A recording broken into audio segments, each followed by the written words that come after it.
What's up, gang?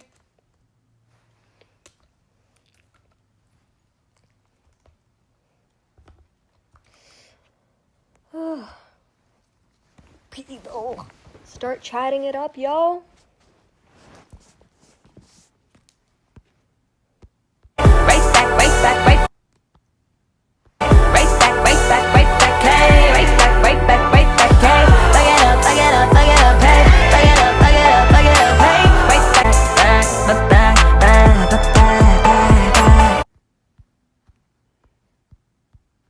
Oh shit, what did I do? Oh, whoops.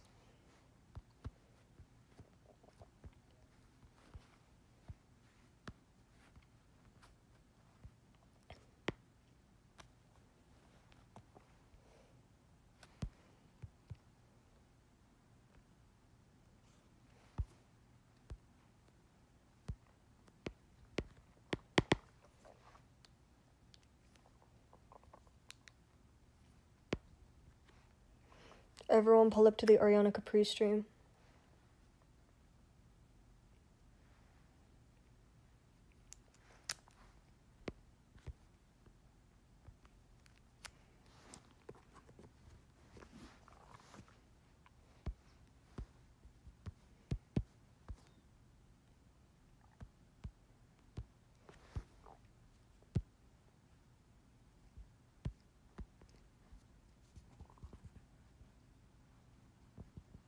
Obrigado por mim. I'm sorry, is that Portuguese? Or is it Spanish?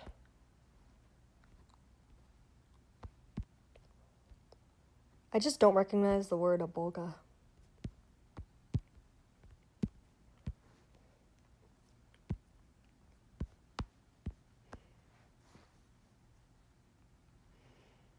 What's up, YouTube? Yo, let's get hyped in here. For all the people calling me jobless in my last stream, here's me doing my job, YouTube content creation.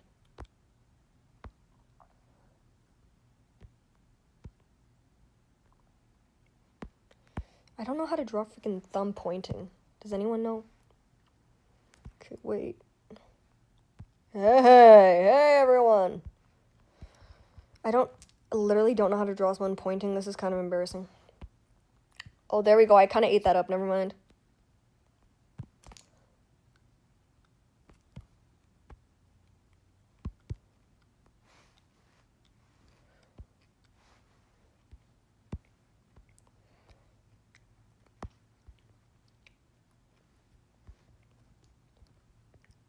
Oh, yeah.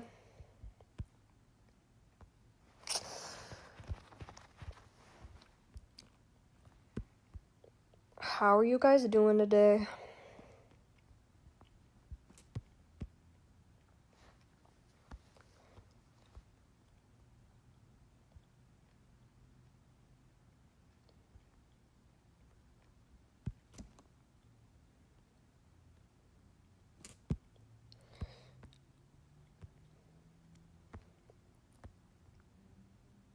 Yeah, this is close enough. We have Phoenix right at home. Oh yes, Penis Rice, my favorite Ace Attorney character. I just got up from the bed. Type shit, bro. Actually, no, I lied. I'm laying in bed right now. No, being like a freelance artist as an occupation, makes me feel like a chud all the time.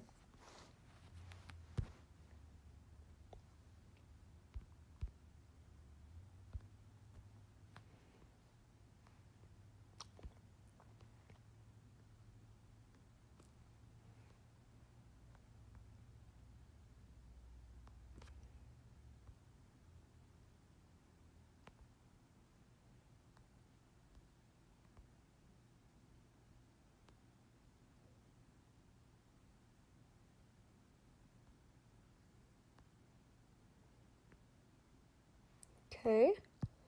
Here we go. Get out of here, transform to. Okay, and then.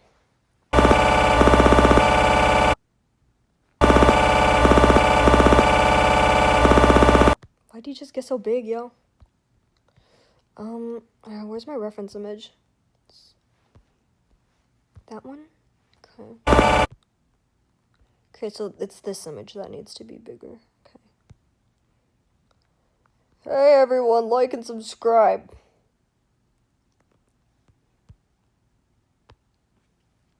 Yeah, I feel like a chud, like always saying that.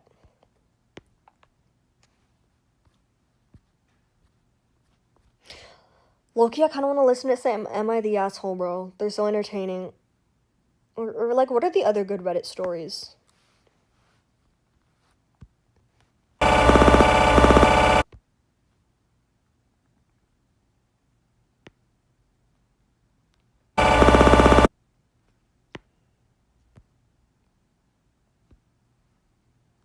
Okay, okay,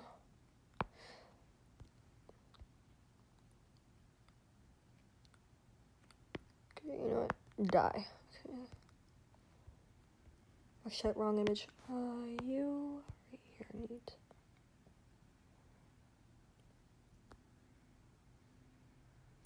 Okay.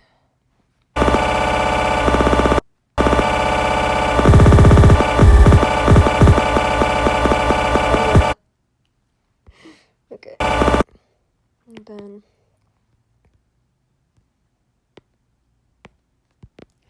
Yeah, no, I'm turning on some Am I the Asshole, bro.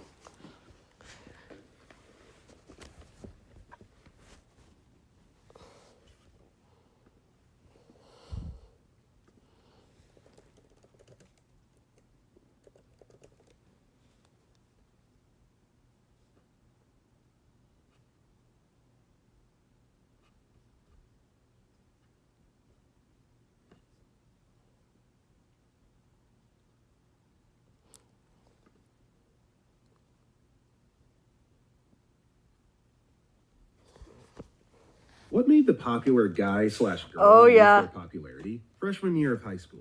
Very popular guy who was the it kid freshman phenom wide receiver. Shout out to Undersparked, by the way. That's the channel I have in the background. Randomly decided it was a good idea to make fun of a very well-loved handicapped guy who was dying of his condition. Oh my god. Advanced form of water on the brain, if I remember correctly, and even decided to punch him. This knocked the poor kid to the ground.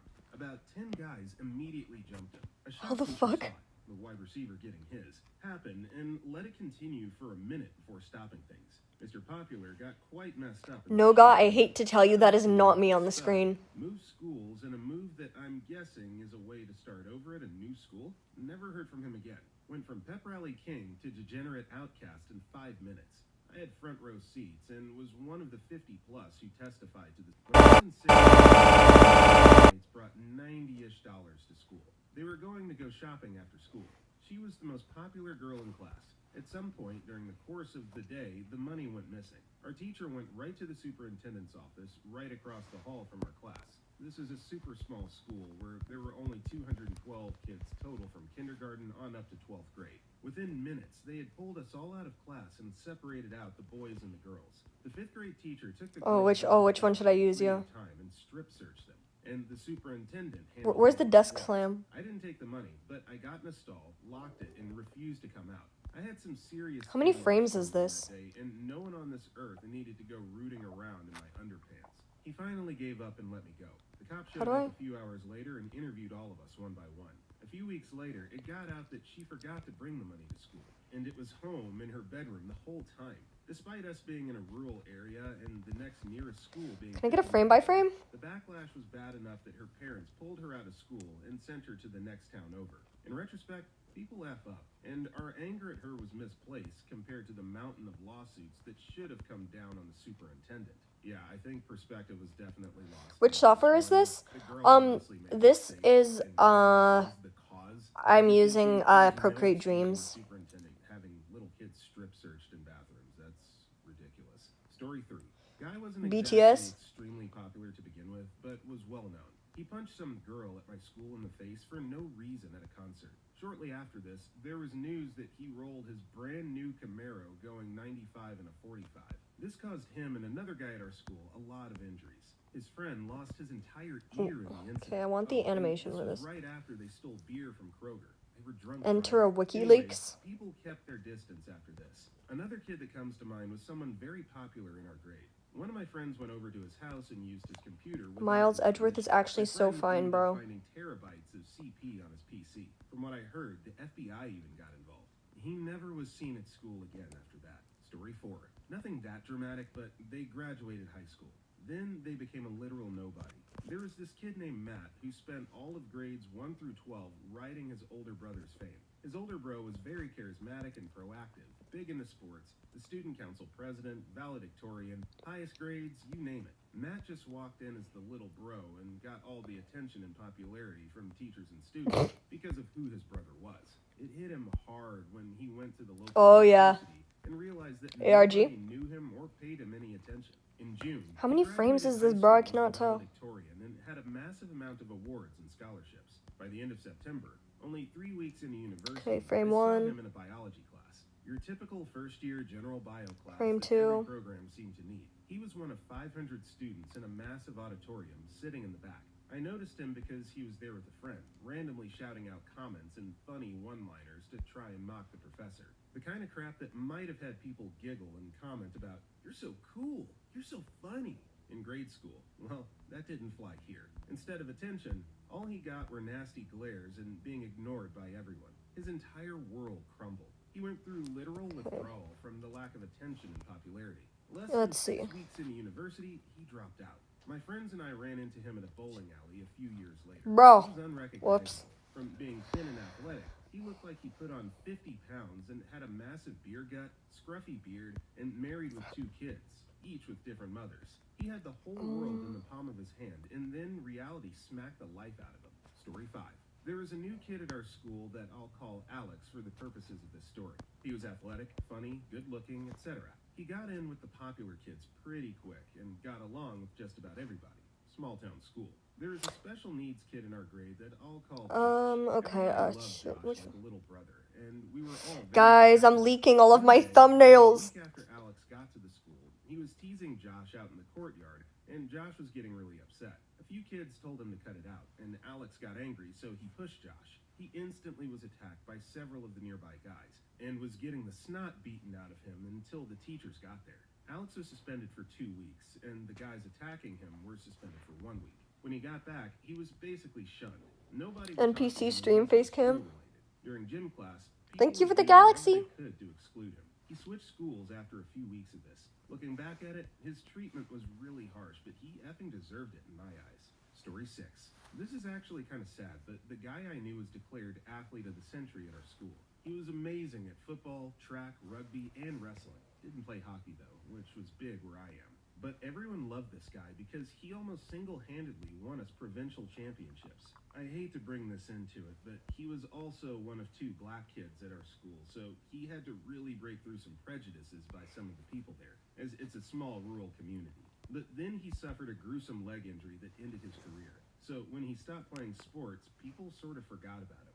This was 12 years ago, and I actually saw him a few months What a back. Rizzy He was Edgeworth 2 years image. younger, and he was always nice to me. To make it Edgeworth even is sadder, actually such last like year a his baddie, brother, bro. another I like want to friend, peg him. took his own life. He didn't go to our school, though. Who said that, bro? Who just hacked my stream? Story 7. Here's my story. In 5th grade, we moved and I changed schools. I went from a school in the city where everyone got along and was friends to a school in the suburbs where I was introduced to popular and unpopular for the first time. As a fat, quiet kid, I was quickly deemed unpopular and took my fair share of abuse. Around March or April, my teacher moved our desks around and set up islands of 4 to 5 desks around the room, except for 2. The most popular boy in school was a troublemaker in class, and me, who moved our desks right up next to the side of hers. I later found out she did this for 2 reasons. 1, to keep an eye on him, and 2, she felt I'd be a good influence on him. A funny thing happened. Between then and the end of school, we became best friends, and I became the 2nd most popular kid in school. I started getting invited to birthday parties, kids stopped being crappy to me, I got invited to play football at lunch, girls liked me. It was amazing. Then summer happened. We were in different classes the next year. He forgot about me, then he moved, and everyone went back to treating me like crap. That's my little story about losing popularity. So I see what the teacher was going for here, but I mean 9 times out of 10, when you put a popular kid and an unpopular kid together, the unpopular kid, in their tameness or whatever you want to roll it as, isn't going to rub off on the recklessness of the popular kid. It's almost always going to go the other way. So not at all surprised to hear that OOP became popular by association with the cool kid, and once that connection was broken off, then, he returned to his original form, shall we say. Story 8. Way back when I was in school, a girl who was quite popular decided she could make fun of another kid's Down syndrome sibling in front of her friends. Well, the popular kids in my school weren't jerks, so they didn't laugh and literally turned their backs on her. She was a loner for the rest of the year and went goth the next year, then moved. Hello? It wasn't funny at the time, nor is it funny now. Edit. Just for clarification purposes, this was not on school ground. We were at a park one night with a lot of kids hanging out when she did it. She tried to apologize to her friends for some reason, not the kid or his brother. That's when the other kids got in the car and left her alone standing there after telling her it wasn't funny and she should apologize to the kid and his brother, not them. I think this was just one thing in a long line of problems they had with her, and this was just the final one. So the school had no say-so in it, but yes, if it happened in school, she would have gotten in trouble for saying it. She also did very rude hand/arm gestures. Also, side note, when I say no one laughed, I mean no one. It's more like you could hear crickets and the girl laughing until she realized it was only her. Story 9. There was a girl who was super popular all throughout middle school. Then this rumor started that she tempted her dog into Remember sexual me? acts. Yes, I do. Yes, I The do. rumor stuck too. Like all throughout school, people would say her name and then say peanut butter, insert name. Like people would write on the whiteboards and everything. I saw her leave class in tears multiple times. It was horrible. The dog was a Cocker Spaniel too, which obviously did not help. The tea, however, was our school, junior and senior year, offered this, special program. Hello, where half the cool. school got exclusive Your invite alchemist brother and was day looking for you the other different. stream. Literally, it was called Redo Day, and it was apparently pretty intense. It was designed to have people come together and accept differences and stuff, which was kind of stupid considering the absolute abysmal lack of diversity in the school, but I digress. I was never invited, so this part is secondhand, but apparently during the open mic portion where people make admissions and come clean, her twin brother took the mic and fully admitted it was he who started the rumor. That was why the rumor had stuck so hard and effing ruined this girl's whole high school life.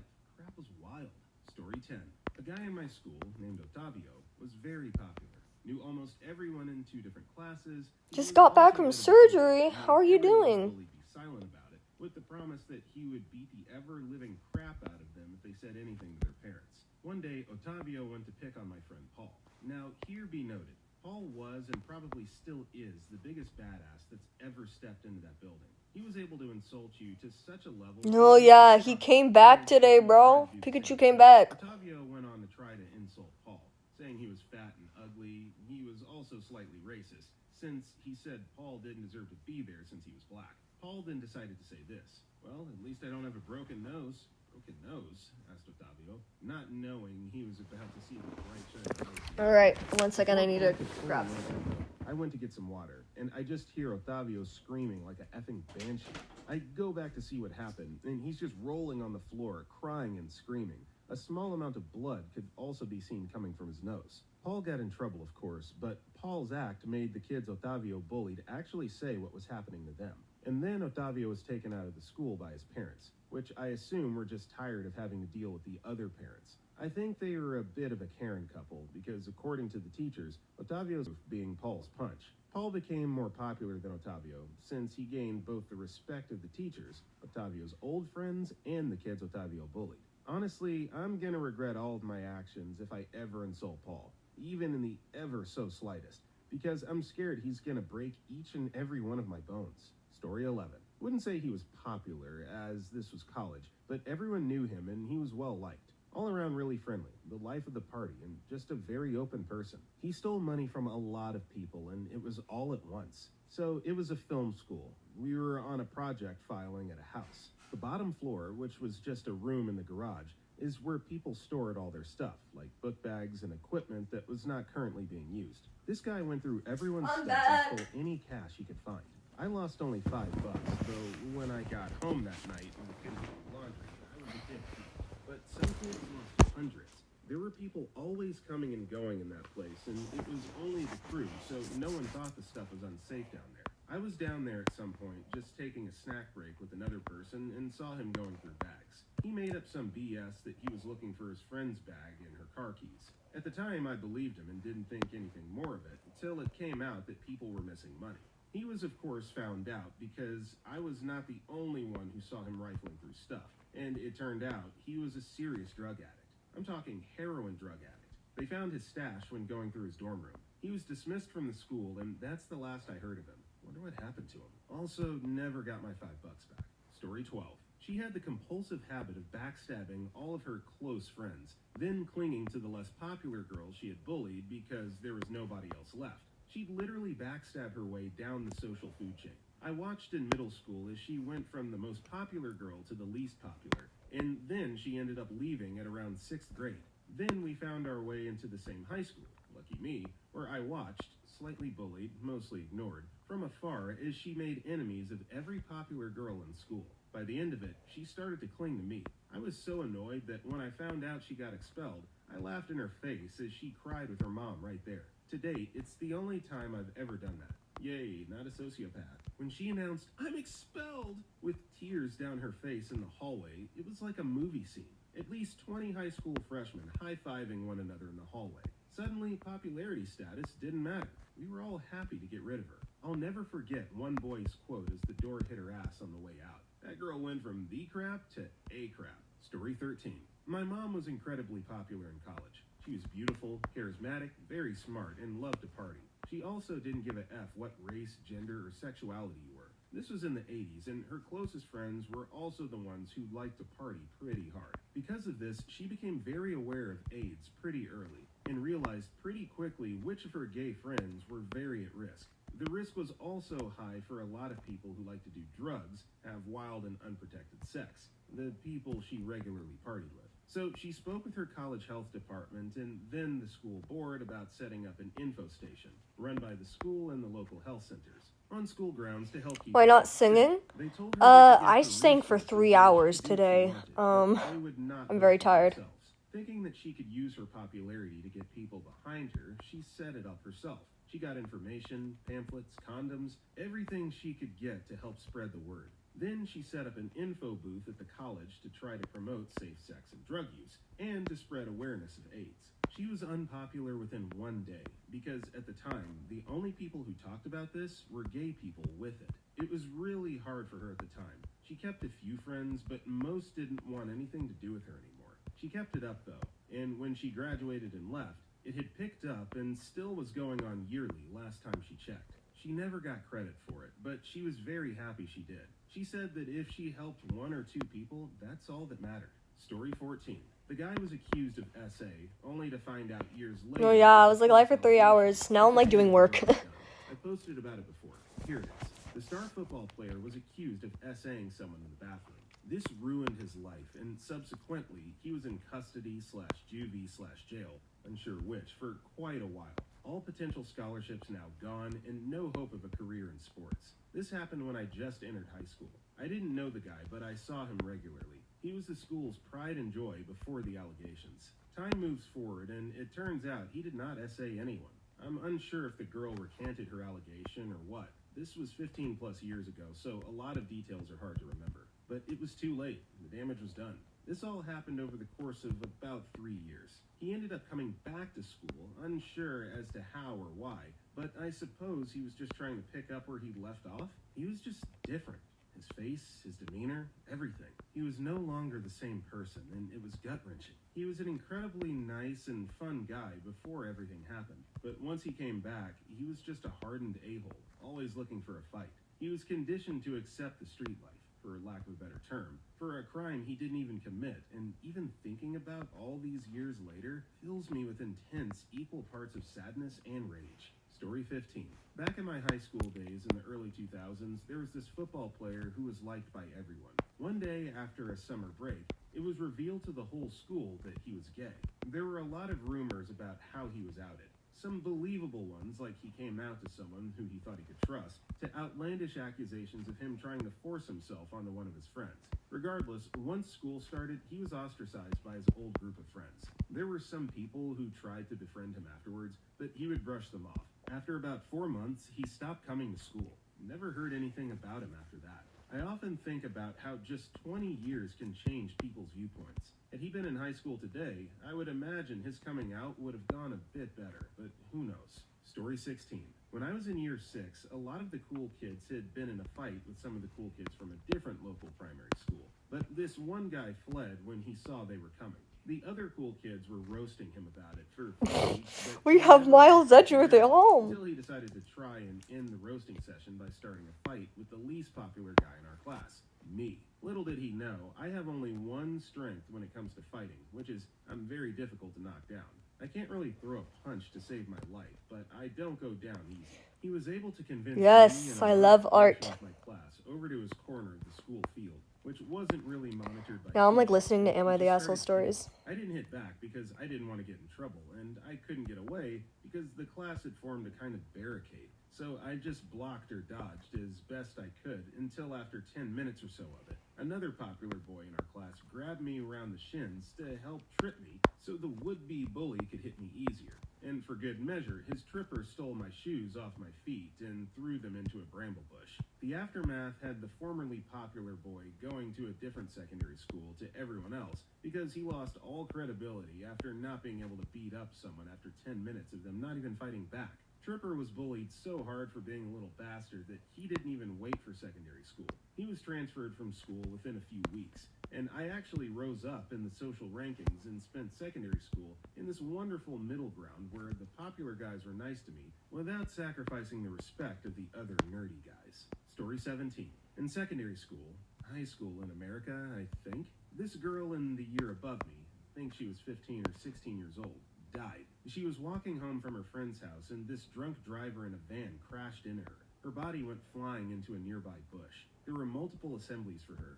People came in to speak about alcohol and drunk driving, and the girl's mother set up a campaign in her name. Anyway, she was a really sweet girl and had a lot of friends. A couple days after the accident, this popular kid in my year was going around telling this horrible joke, elephant versus truck. That's what he said whenever someone spoke about her. The girl who died was a little big. I wouldn't have called her fat, but he obviously thought she was. Anyway, apart from maybe a couple of his closest friends, no one found it funny at all. He lost most of his friends, got in a lot of trouble, and got kicked out of school. I think he ended up joining the army sometime after that. So 2 pretty egregious faux pas here, making fun and jokes about someone that is recently deceased, especially a child, and 2, body shaming. Not appropriate, not funny, and glad to hear that he was kind of blackballed after that. Story 18. Our school had an account system where parents and students could deposit funds. Wait, and shit, use what does them his for hand look summer like? lunches. During my 9th grade year, there were rumors that parents were complaining about missing funds disappearing from their accounts, but the school had no way of finding out. Then, one day, a teacher found the popular girl logging into someone else's account and ordering lunch for herself.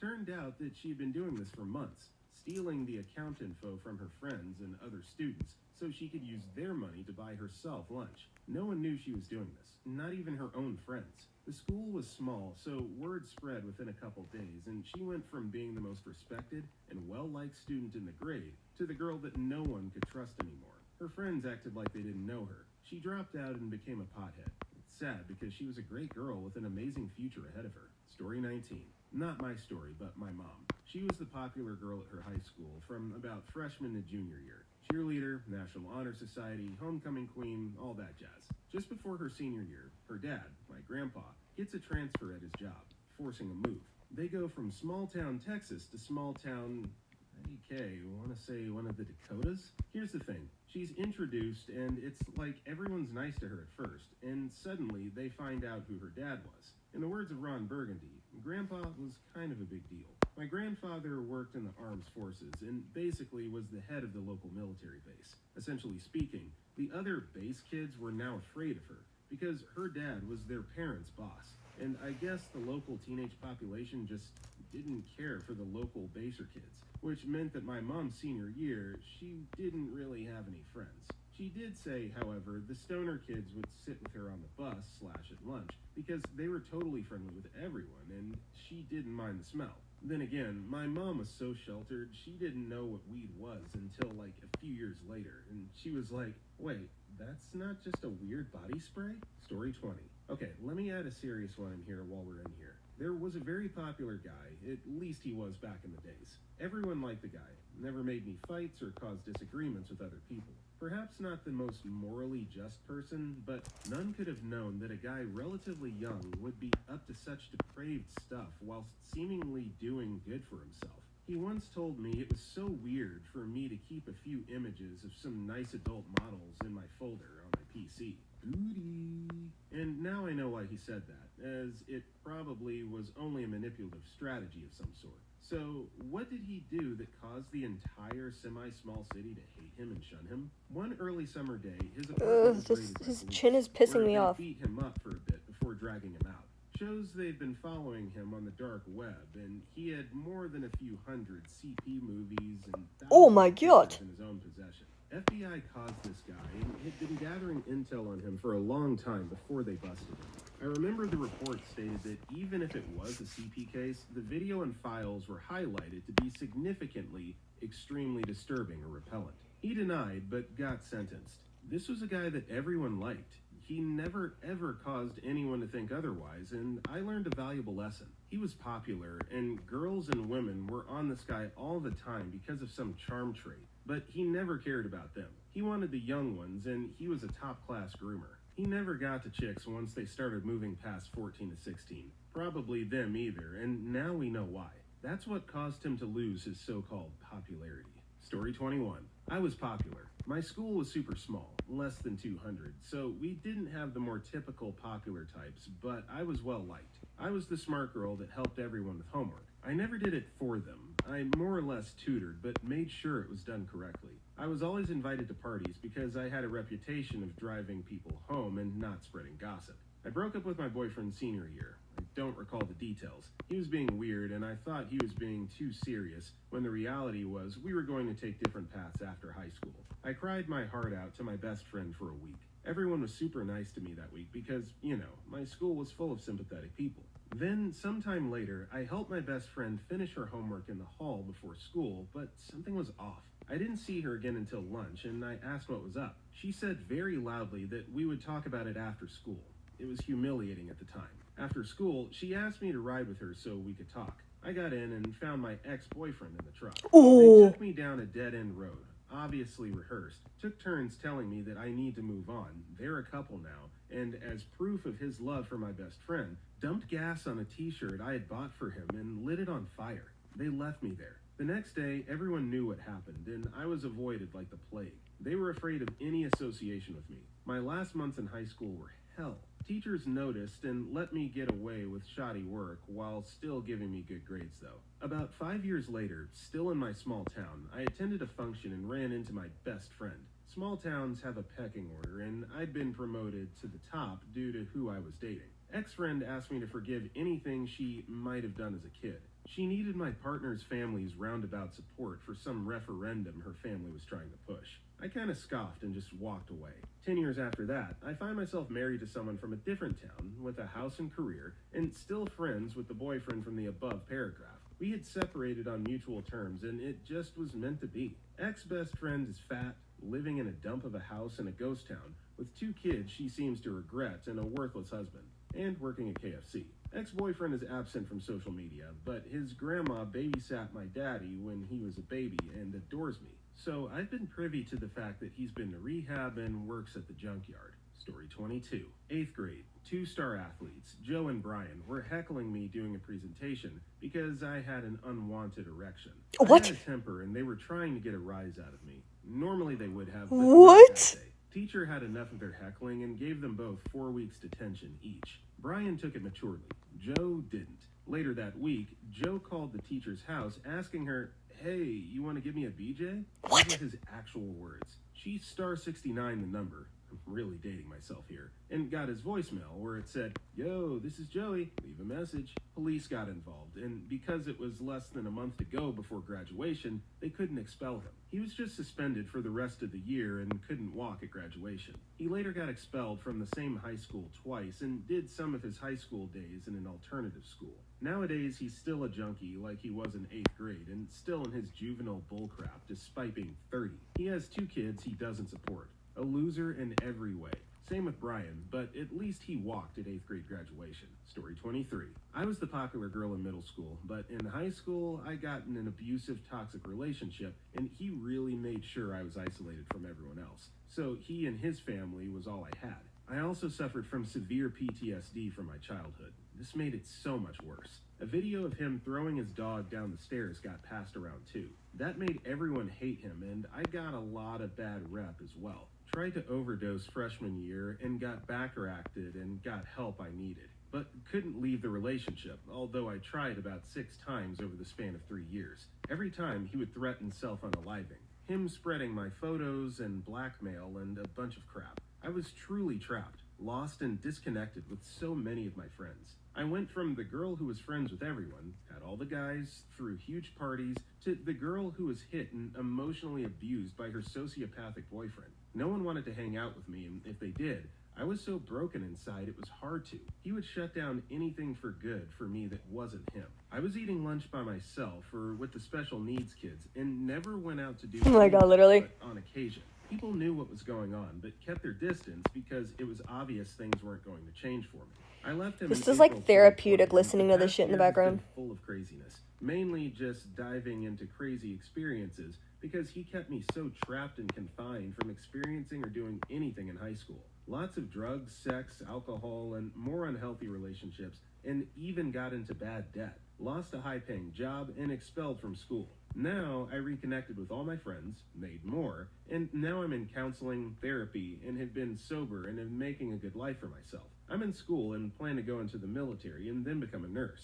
I do not know if I'm popular or well known like I was in middle school, but things like that don't matter to me anymore. I have great friends and family and love myself now, and that's all that matters. Story 24. It was at a girl's 18th birthday.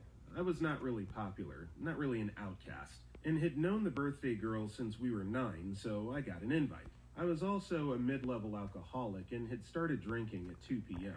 So by 1 a.m., I Hey. was extremely drunk. But I'm just a chilled out, talk constant nonsense kind of drunk, and I like to think I'm pretty funny, so everyone was having a good time, apart from Sadie. Sadie, she was generally a massive female dog, but popular girl TM, so got invited to everything anyway. Sadie was getting more and more sick of my crap, and eventually came out with, "Shut up, Dibs 234, no one cares." My drunk brain was not about to let me down. One of those bypass thought straight to vocal cords type responses. F off, Sadie, just because my tits are bigger than yours. Everyone just effing lost it. She kept trying to say something back, but couldn't get This a word. story seems No so one had fake. ever shut her down before, but the floodgates were open now, and people were just effing done with her. She stopped getting invited to things. People would just tell her to F off when she started on her whiny crap. I'm still pretty proud of the response. Story 25. I went to school with this cute girl. We'll call her Amy because I forget her name, which is bad, I know, but I also didn't know her personally. Well, Amy was extremely popular because of how cute she was and all that jazz. Well, we had a new guy come to our school sophomore year, and shortly after, he and Amy became friends, and they got close and eventually ended up dating, which is natural. Well, Amy lost a lot of popularity with everyone because the dude wasn't the school football/basketball star or anything like that. He was just a normal dude who had his likes and dislikes. All kinds of nasty rumors and everything else was spread about them as well. Whenever people would talk to me about it, I just said, "What are you guys so worried about what she's doing? If they like each other and they're happy, leave them alone." Most of the time, you can imagine, I got the response you would all expect. But that was my take on it, and I found it incredibly stupid that it was even front page news in my school. Crap like that was part of the reason why I hated school. They broke up shortly after. No, we literally, graduated I'm, like, high school spacing because out he moved listening to England it. to go to college, and she went to I don't work for even, a I don't family even remember that business guy's name, bro. used to own. Also, the channel, if you guys So like after him, it's under Sparked. 26.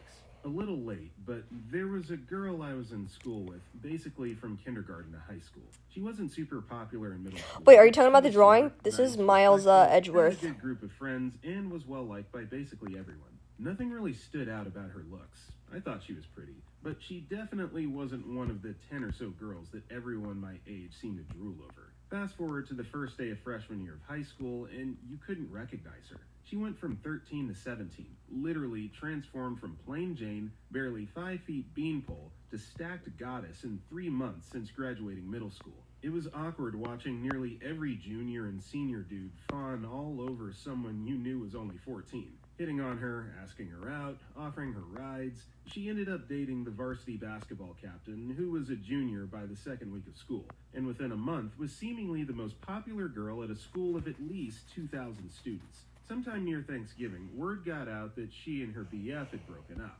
Then rumors started going around that she cheated on him with another dude on the basketball team. Eventually, the story became that she was at a small party with her boyfriend and a couple of other members of the team. They were drinking, and somehow he supposedly convinced her to strip and dance naked in front of the group, with things eventually progressing to a supposed four-way. I always knew her as sweet, innocent, and reserved. I assumed that the rumor mill took something mild like her getting drunk and kissing another dude, and the telephone game ended up turning her into an adult content star. That was until her ex's younger brother got his hands on a Polaroid from his room and had it photocopied, passing it around the school. I didn't see it personally, but I was told it was a blurry, pixelated picture of her naked with 4 dudes around her, doing things. It was supposedly such a bad quality picture that she probably could have just claimed that it wasn't her. Not sure why she didn't at least try.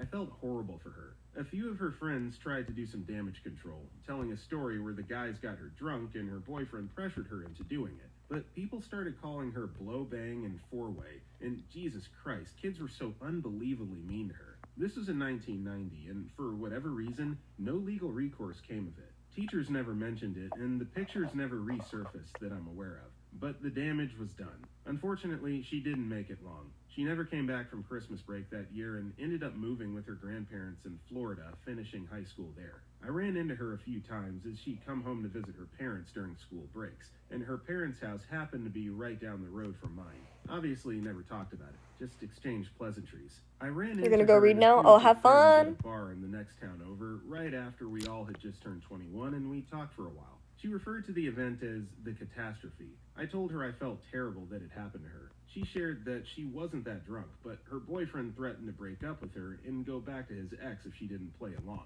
And she was head over heels in love with the dude, like obsessed to the point of carving his initials into her leg and crap. She told me that she never thought someone so beautiful and popular could want her, and at the same time, she was willing to do basically anything for him, or anything to keep him. Remember, she wasn't unpopular or bullied before this. Nearly everyone liked her. In that 3 months with him, she had given him her virginity. He basically expected sex every day, and she made every second of the day about him, being with him, counting the seconds until she could see him again.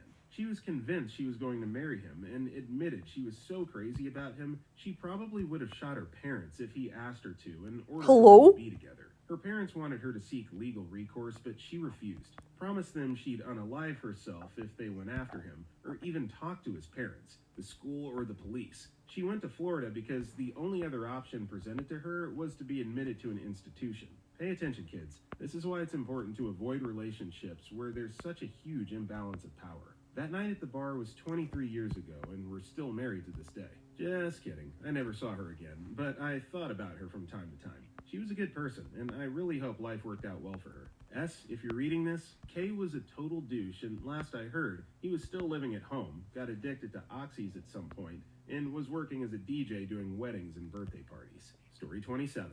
On Halloween of 1998, I was a freshman in high school. I had a sister who was a senior, a brother who was a sophomore, and a sister with an intellectual disability. My sister with the disability had been really excited to go trick-or-treating, so I took her. As we were walking in a dark spot between 2 houses, 3 guys came out from behind a parked car. One of them pushed my sister down and took her candy. One grabbed me, and the other punched me in the face and took my bag of candy. My sister ran home screaming, and I followed her to make sure she got home. When she was inside and screaming, my dad and brother came downstairs to find out what was going on. I told them that some guys just hit my sister, and I was going out to get them. My dad stopped me, but he and my brother went out looking for the guys in his car. They saw the 3 guys with our ugly-ass pillowcases, and my dad said something to them, and they took off. However, my brother recognized them from school and told my older sister who they were. One of the guys was a football star of our high school who everybody loved. My older sister was fairly popular and told everybody the next day that he hit her little disabled sister. He was kicked off the team, and he became known as the guy who beat up a little disabled girl. His girlfriend broke up with him, and everybody pretty much stopped talking to him altogether. Story 28. He turned our high school graduation party into his official coming out party. Bro? Everyone knew he was gay, and he told some people, but nobody cared and nobody brought it up. He was a cool guy who was easy to get along with, but obviously basked in popularity. Come graduation, we had about 300 of us in a venue the school had rented for us, and about 30 had chosen to do a speech together about our collective time through high school, each person representing a few of the kids who chose against participating. They rehearsed some lines, and the whole thing was planned to be about 15 minutes. Mr. Popular was first to speak, and he immediately, from what I've been told, went off script. He went into his own monologue, which lasted about 5 minutes, and finished by saying high school was about learning if you're straight or gay. He raised his arms to the side as if we were all supposed to get on our knees and worship him. What? Everybody, from the audience to the other kids who were going to speak, to the staff and parents, were all so silent that you could hear a pin drop. Nobody said anything, but you could hear everyone's collective, "The F?" Then everyone awkwardly clapped, and all the other kids left the stage with him. We had 2 months left of school, and practically everyone stopped talking to him. I heard from many people that they knew he was gay, and if he spent his about 20 seconds of scripted monologue to tell us how important it is to feel comfortable in your own skin or with your own sexuality, it'd have been fine. But he basically did the most selfish thing possible and ruined it for everyone else. Well, he had a good run, I guess. LOL. Story 29. Wasn't that popular, but he was memed around the school until he started getting a bit weirder, which caused a few kids to despise him until it happens. Let's call him Memed Kid. So I walked to class and a kid asked me if I knew Meme Kid. I said I did. Then later, Theo, me of my teachers, talked to one of my other classes about a school shooting threat and how a whistleblower could have saved us. I whistle pumped up kids. How and most far kids off were am I being laughing into except Meme monetized? Kid. I need 1,000 subscribers. Later, I was walking with a friend, and she told me that Memed Kid was the one behind the threat. It turned out he was discussing to someone about shooting up the school. Hello? But someone overheard and reported it, and police got involved. Even though the kid was kept anonymous, I think the reporter had spread the news around to the point everyone knew before teachers brought it up. I don't think any incriminating evidence was found, but it was rumored he had a hit list of kids he despised, and then people started making fun of him because of it. Hence the nickname Hit List Kid, and becoming the subject of jokes that involve lists. Once in my bio class, we were told to make a list, and a kid said, "Bruh, I'm not Memed Kid."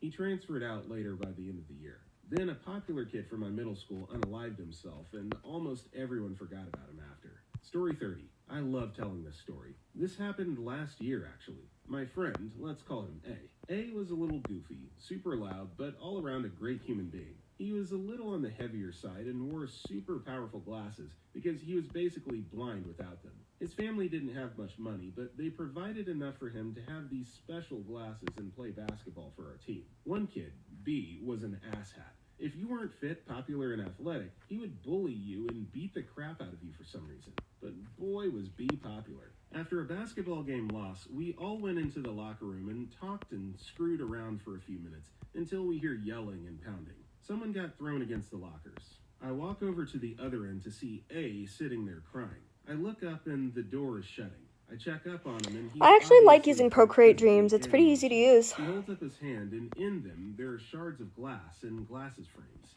B told A that he was the reason we sucked, and he should unalive himself, etc. I drove him home, still crying all the way home. He only mutters the kid's name. The next day, I got the team together and told them what happened. They were pissed off. Everyone was friendly to A. They weren't necessarily friends, but they were all friendly and supportive. We told the coach, and he wouldn't do anything. So we spread the word around about B beating up A. Everyone ate it up. We started a GoFundMe page and raised about money to not only get A new glasses, but also have eye surgery. A few weeks later, B was arrested for assault. No one talks to him anymore. Story 31. There's this one girl that was pretty popular throughout my year, 2012. She had good grades, almost the entire class on her side, in the cadet team, and is good at piano.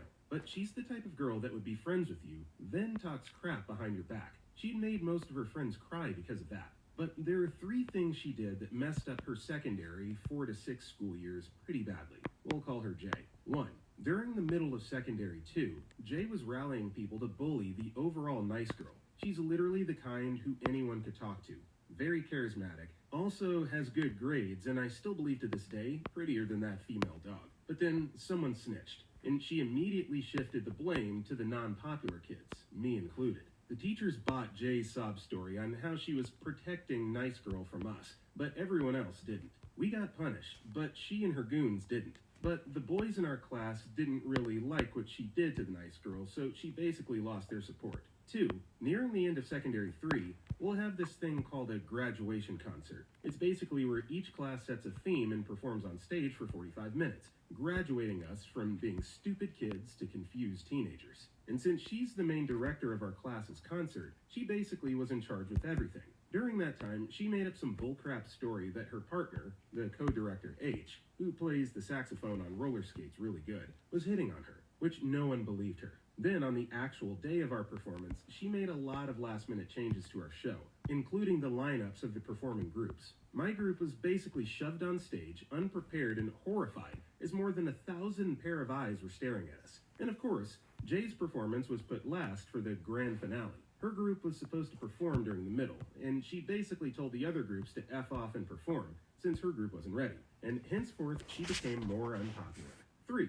She was dating one of the popular boys during Secondary 1 to the beginning of Secondary 4. They were basically the it pair at the moment. But because our school mixes students into different classes, so Popular Boy was in the same class. And he began to rant about how manipulative and controlling Jay was being. He didn't even like her. She basically walked up to him and told him, "We're dating now." Then took a crap ton of pictures and posting it on Instagram. Another girl, we'll call her C, told Popular Boy to stand up for himself and go straighten things out with Jay.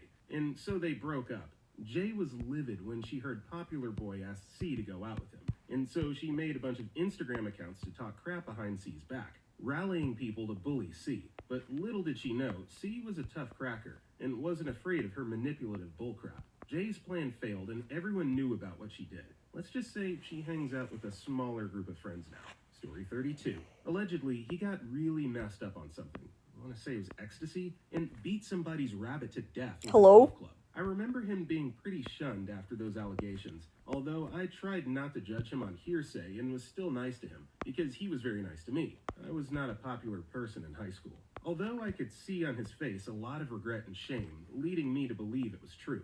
Edit. Also, this unbelievably attractive girl I worked at a restaurant with went to a school in a neighboring city. I asked about her to a friend I went to community college with that went to high school with her. Apparently, she went on a Caribbean cruise, hooked up with a guy on the cruise, caught the trots, and ended up crapping all over him while they were having sex. She told her best friend, who told the entire school. F's in the chat. Story 33. In middle school, this girl's mom had a stroke and ended up needing help around the house. She was wheelchair bound and could do most things, but anything she had to get up for, she couldn't do.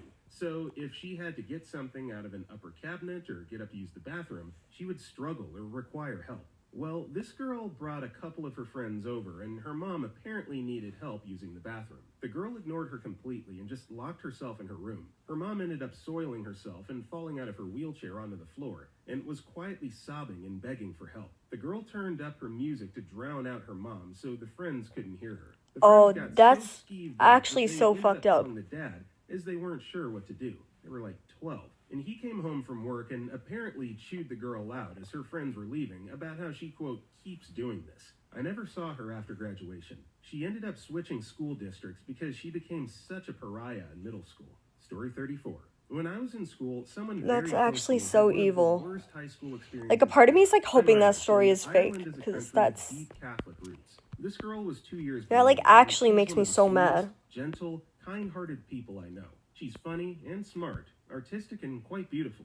So she quickly became popular with the it girls in her year. Well, these girls became promiscuous fairly early in their secondary school years, 2 especially, both of whom were close friends of this girl. When both had pregnancy scared and this girl didn't, they began trying to convince her that maybe she was pregnant by her boyfriend at the time. Word quickly spread, to the point where the principal of the school, who's a turd, alerts all the parents of that year groups to this young lady's indiscretion.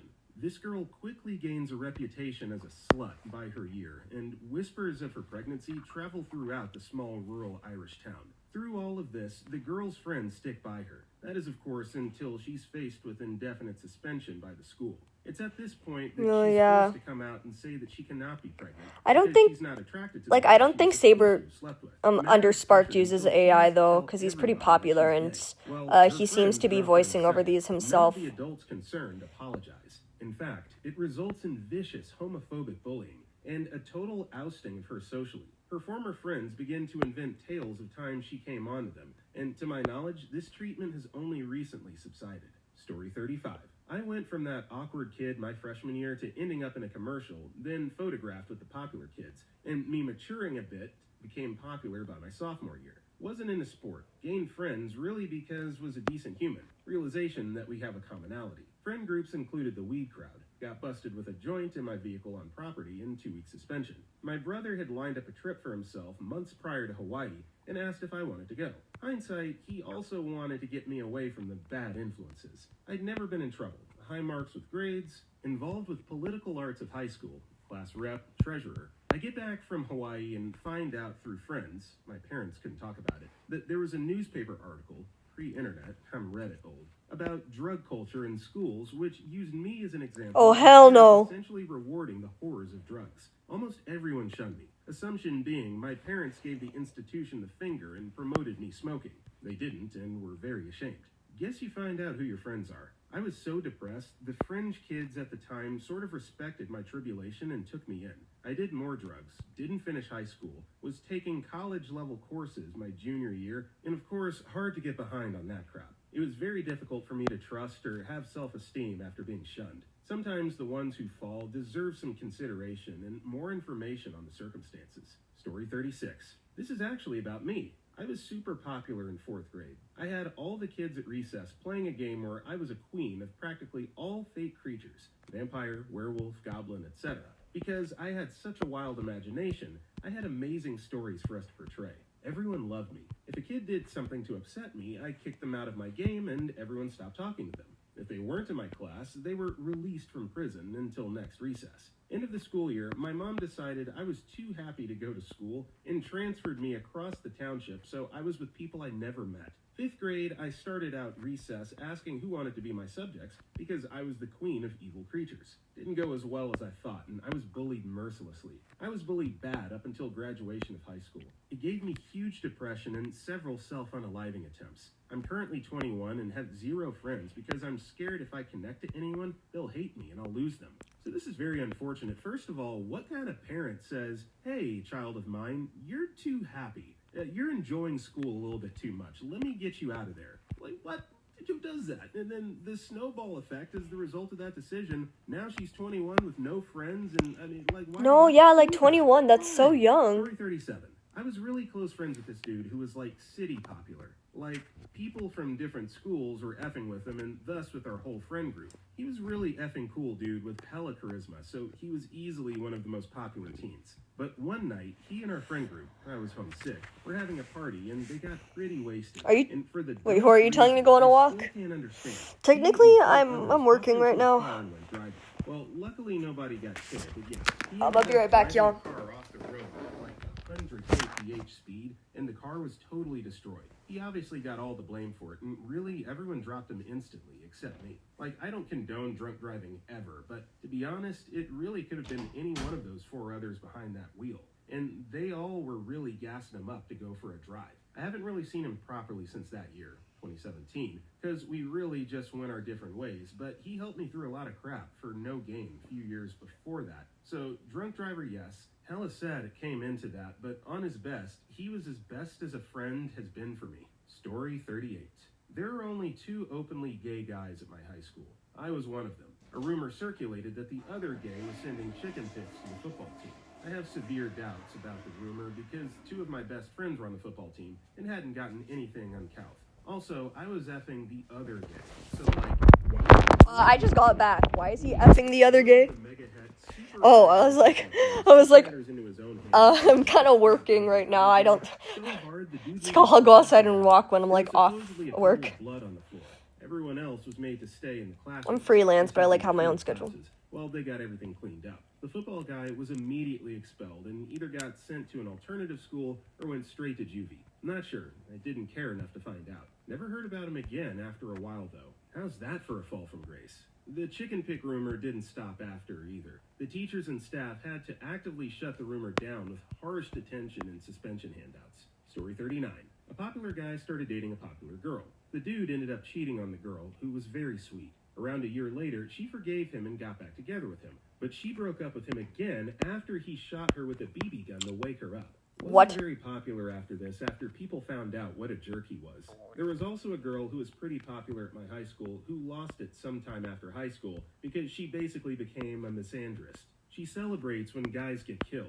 Any guy, not just bad guys, and just wishes guys didn't exist. She rages at people and causes drama on Facebook for no reason. Example, one guy asked for advice on how to breed dogs, and she started raging, "Don't breed dogs, you dickhead." She also thinks everything is transphobic. I understand disliking transphobia, but you basically can't say anything without this girl calling you a transphobe. Story 40.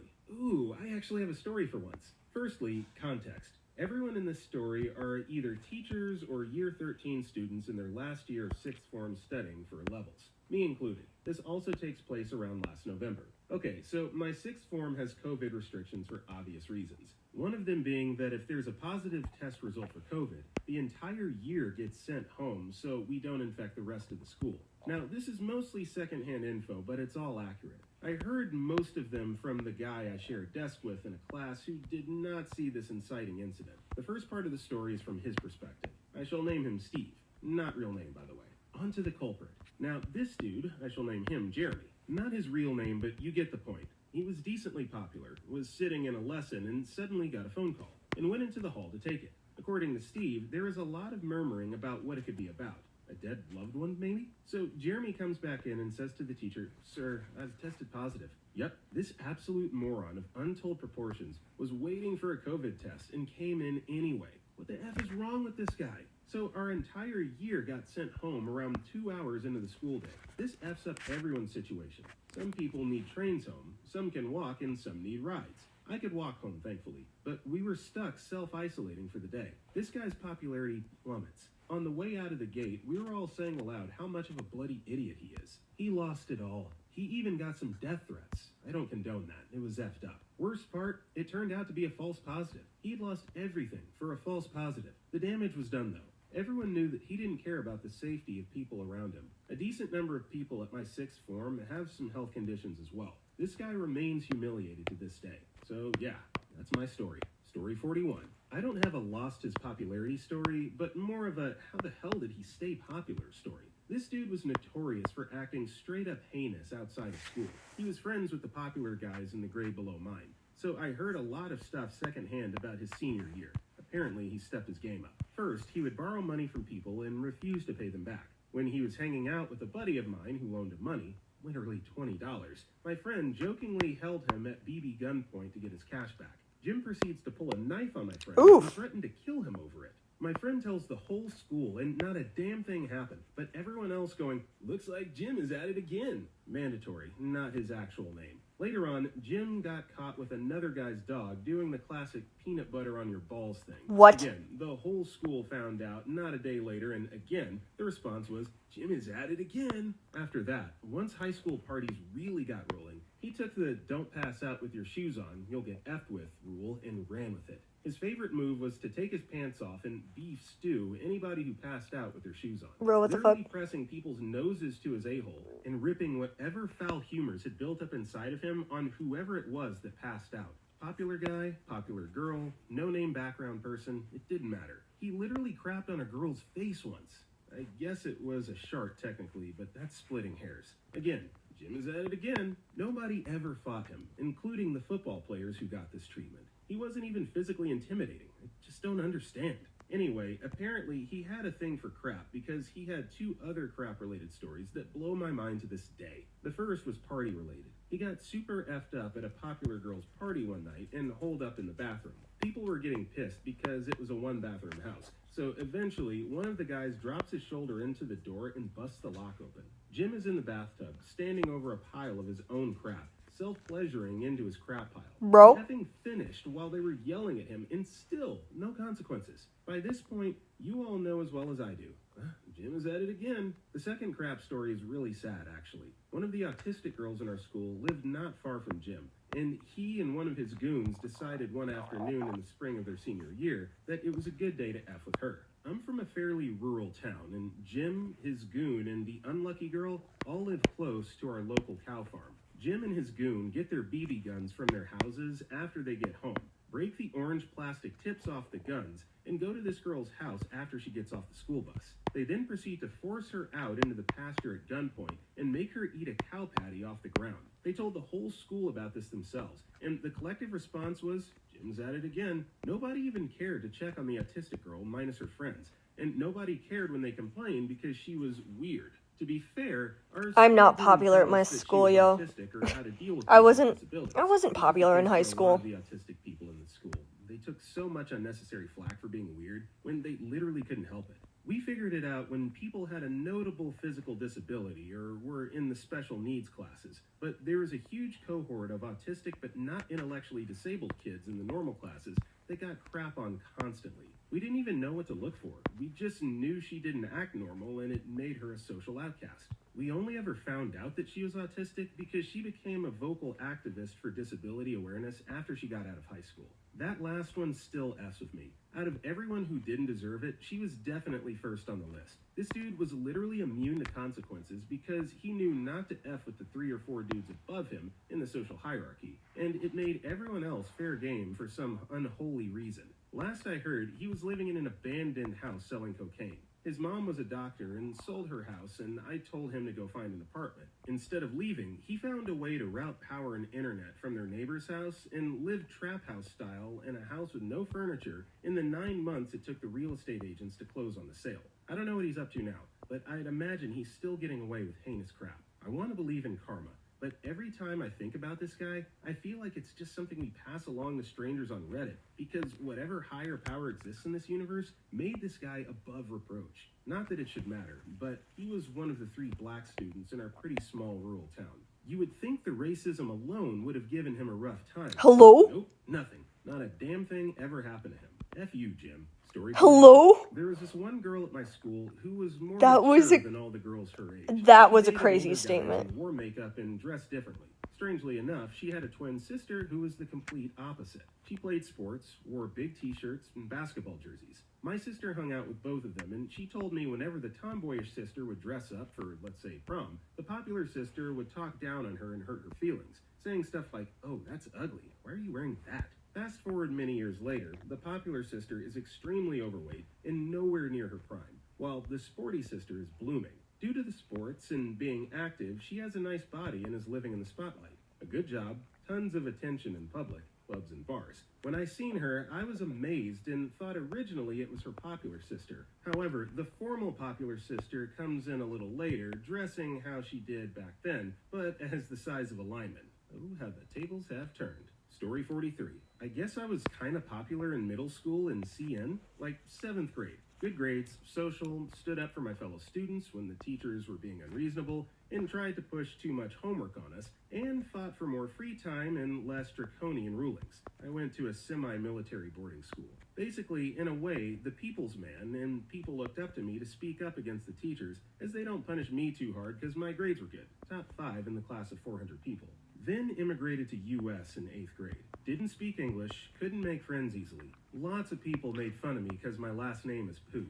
Got bullied in high school where an older guy would punch me in the locker room and I couldn't figure out how to articulate it with English. I'm too prideful to say a word. You know, maybe I'm not popular in school because I'm not in freaking high school, bro. Instant GG. I couldn't fight him at all and he'd always taunt me, "This isn't over." I called a sick guy Hat because I didn't know it was offensive, and he would say F you to my face for 4 years straight, despite me apologizing to him each time after I realized I was wrong. But he gave me the middle finger each time. I thought that's at least a form of pleasantries, so I kept saying hi to him in the hallways. I got bad grades, especially literature and social studies. Got D's for the first time. My biology teacher tried to make me take a sheltered version of biology because I was asking her in class, "What's a jungle?"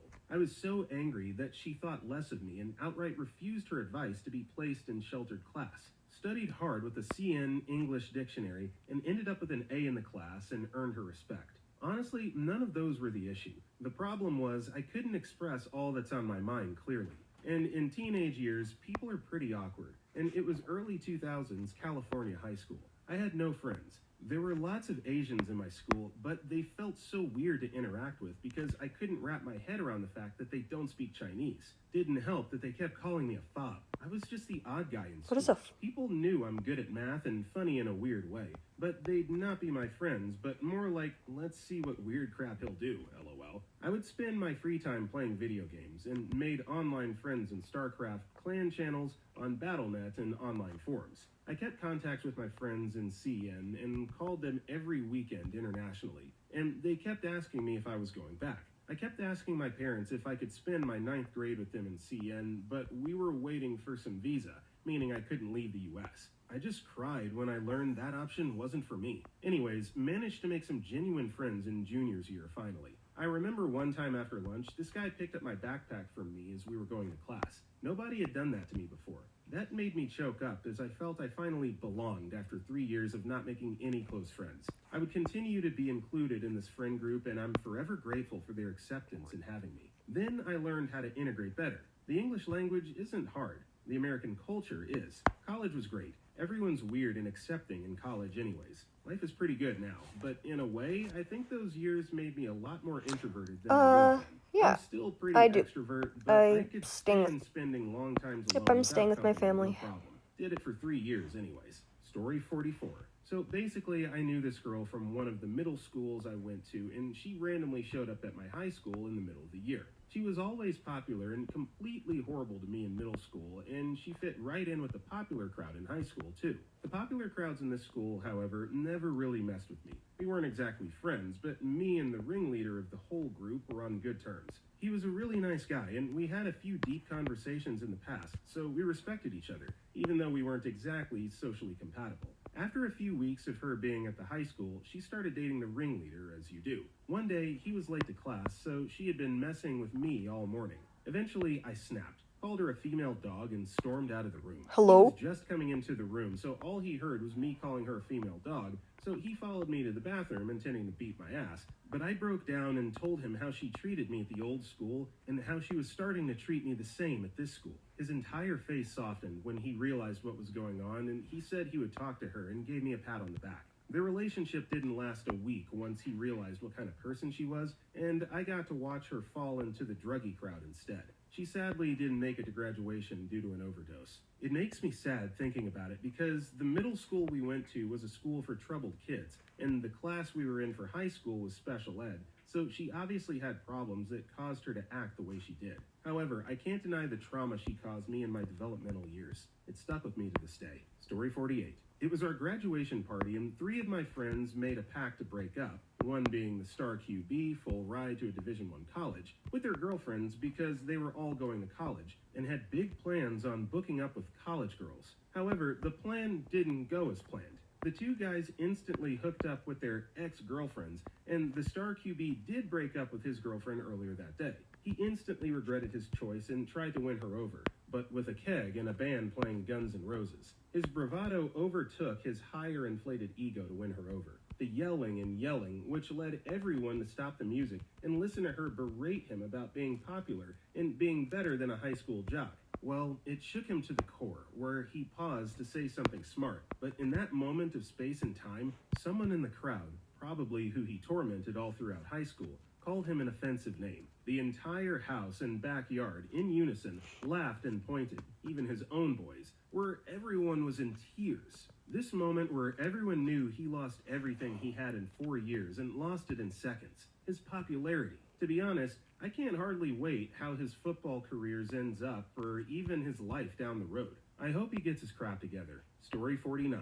So this girl, we'll call her Ava, wasn't super popular, but she went from known and liked by most to a new school very, very quickly. Our homecoming court had 6 guys and 6 girls. A huge party got busted the weekend before the dance, and one of the girls, we'll call her Trish, on the court was picked up for possession of alcohol. Trish was dismissed from the homecoming court and couldn't participate in any court activities. Many thought Trish would have been queen. There was another girl, we'll call her Joni, who was surprisingly voted onto the court. She was nice enough, but nobody expected her to get on it. It's a smaller school/town, so most people have known each other for 10 to 12 years at this point. So you think you know who's going to get it. Anyway, this is where Ava comes in. In a weird play of spite, anger, jealousy, or some other unknowable motive, photos were secretly given to the principal of the high school showing Joni clearly drinking at a party. Oh, They had God. timestamps to note that they were recent. The secret person, later found out to be Ava, hoped that they would get Joni kicked off court as well.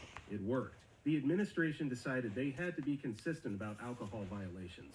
So the court was down to 4 girls and 6 boys. For a small town, this was pretty big gossip. Once it became clear that Ava produced the pictures, and I still have no idea why, she became singled out by Joni's friends. She was bullied pretty hard and I'm sure intimidated.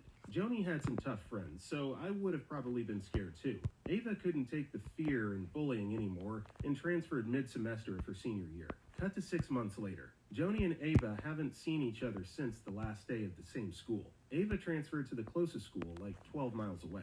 However, our schools use the same college testing site, so the 2 girls ended up being scheduled at the same time in the same classroom for the ACT. When Joni sees Ava, she must have thought it was her only chance for revenge, because an all-out brawl breaks out. From what I understand, I was taking my test and could only hear the commotion in the hallway. Joni got a few good shots in before the adults separated them and removed all the perpetrators from the building. Sometimes fate steps in to set the stage for chaos. Yeah, how convenient that they end up in the exact same class at the exact same time to take the ACT. So, you know, if you mess up my life, I get to mess up your face. That's the rule, right? Story 50. There was this one girl in high school that was extremely mean-spirited, but also very funny. I couldn't stand her, but sometimes she would say things in class that had me giggling. Her popular friends also thought it was funny when she bullied people, which I didn't think was funny. Our freshman year algebra teacher was in her very first year of teaching. This girl was absolutely effing relentless on her, to the point of bringing her to uncontrollable tears and eventually quitting on the 4th week of the school year and going to teach elementary. That didn't hurt her popularity whatsoever, but come senior year, she got on hard drugs, then broke into her own grandparents' house with her brother and robbed them at gunpoint. Word got around very quickly, and that, topped with a few other drug-related misbehaviors, made her lose her popularity. Honestly, I was furious it didn't happen freshman year when she made that poor woman cry. Me and 2 other girls were the only ones that stayed after class to try to comfort her. Obviously, that didn't help when there were 20 others gleefully enjoying her pain. That girl was 100% rotten to the core. She's still around town and still on hard drugs. I'm not one to root for revenge, having struggled with drugs myself in the past, but part of me believes it's karma for how absolutely... Thank you for letting me know. Now, life is cruel to her. Story 51. My best friend has a condition where he walks in a different way. I'll name him M. His mother told me he never learned to walk until he was 3 or 4, so I felt pity and befriended him after that. We really got along and related to each other. We always defended crap together and struggled. We were the best of friends, but there's this one guy in our school, famous and rich, of course, so he was popular AF. We'll call him Josh. He was famous, bullying whoever he saw different. You wear neck braces? Bam, you're bullied. You have a birthmark up your nose? Bam, you're bullied. You're autistic? Bam, you're bullied. He was crap, but no one dared to talk to him because he has connections. One day, I taught my friend how to play soccer or football. My teammates laughed on how he struggled, but he got the hang of it, and soon got the respect of my peers. Josh here thought it was a good idea to bully him, so he went up and called my BFF crab legs or penguin feet because of how similar he walks like those animals. He was all alone, yet he had the balls to come up and disrespect us like that.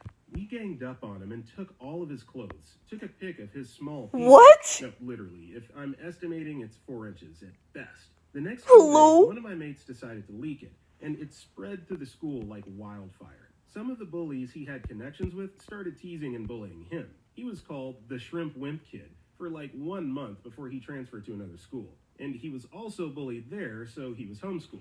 This was back in junior year of my high school. Crap was wildin' back then. Story 52. She chased and harassed the unpopular, disinterested in drama, girl for wearing slippers, fur-covered boots. The girl being harassed warned her that if she didn't F off, the popular girl would end up soaking wet and screaming. The popular girl didn't F off. The other girl picked her up and shoved her over the barrier separating the students from a large body of indoor water. I don't remember too much from this point on. I was there supervising some kids, so I had to deal with the situation when I heard about it. But from what I know, lots of people gathered around while the popular girl screamed and flailed, refusing to get out of this water that was about 2 feet deep and saying if she got out, she'd die. All the while, the water was discoloring fast. Someone pulled her out. Turns out she didn't want to get out because she fear-crapped herself. Her whole year group saw her herd. From what I hear, she wasn't so popular after that. I was also informed that the girl who did the pushing got zero punishment because although it was a school disco, it wasn't school organized, so there was nothing the school could do. People stopped hating the unpopular girl and left her the F alone. Last I heard, popular girl was twice divorced in her early 20s, and the unpopular girl is studying to be some kind of biologist. Though the last I heard about them was about 7 years ago when I ran into the kid I used to care for, all grown-ish up. For anyone wondering, these people were aged 12-ish at the time. Bro. So, and the indoor body of water was a thing for a kid's entertainment feature. The disco location was a kid's indoor play area during the day, and the water was this little pool where basically floating bumping cars were used. Story 53. I have the opposite story, and it really pissed me off. I was at uni, 22. I was never a popular person, so I related to other not popular people. This one guy was from Uganda and was nice enough, but not your classic popular guy. I was mates with him. Everyone else either ignored him or openly ridiculed him. Anyway, this guy got into an accident. He was driving too fast and he swiped a parked car, killing his passenger. Ooh. He ran from the scene and jumped on a plane to his home country. Word got out at uni and everyone felt sorry for him. They did a fundraiser for him and sent him a flag signed with everyone's support. I just don't get it, even to this day. I refuse to sign. The guy was my friend, and I was mortified by his behavior. It was an accident, sure, but he ran away. What about his friend? What about the family? The way they all changed their tune and became super supportive, it made me sick.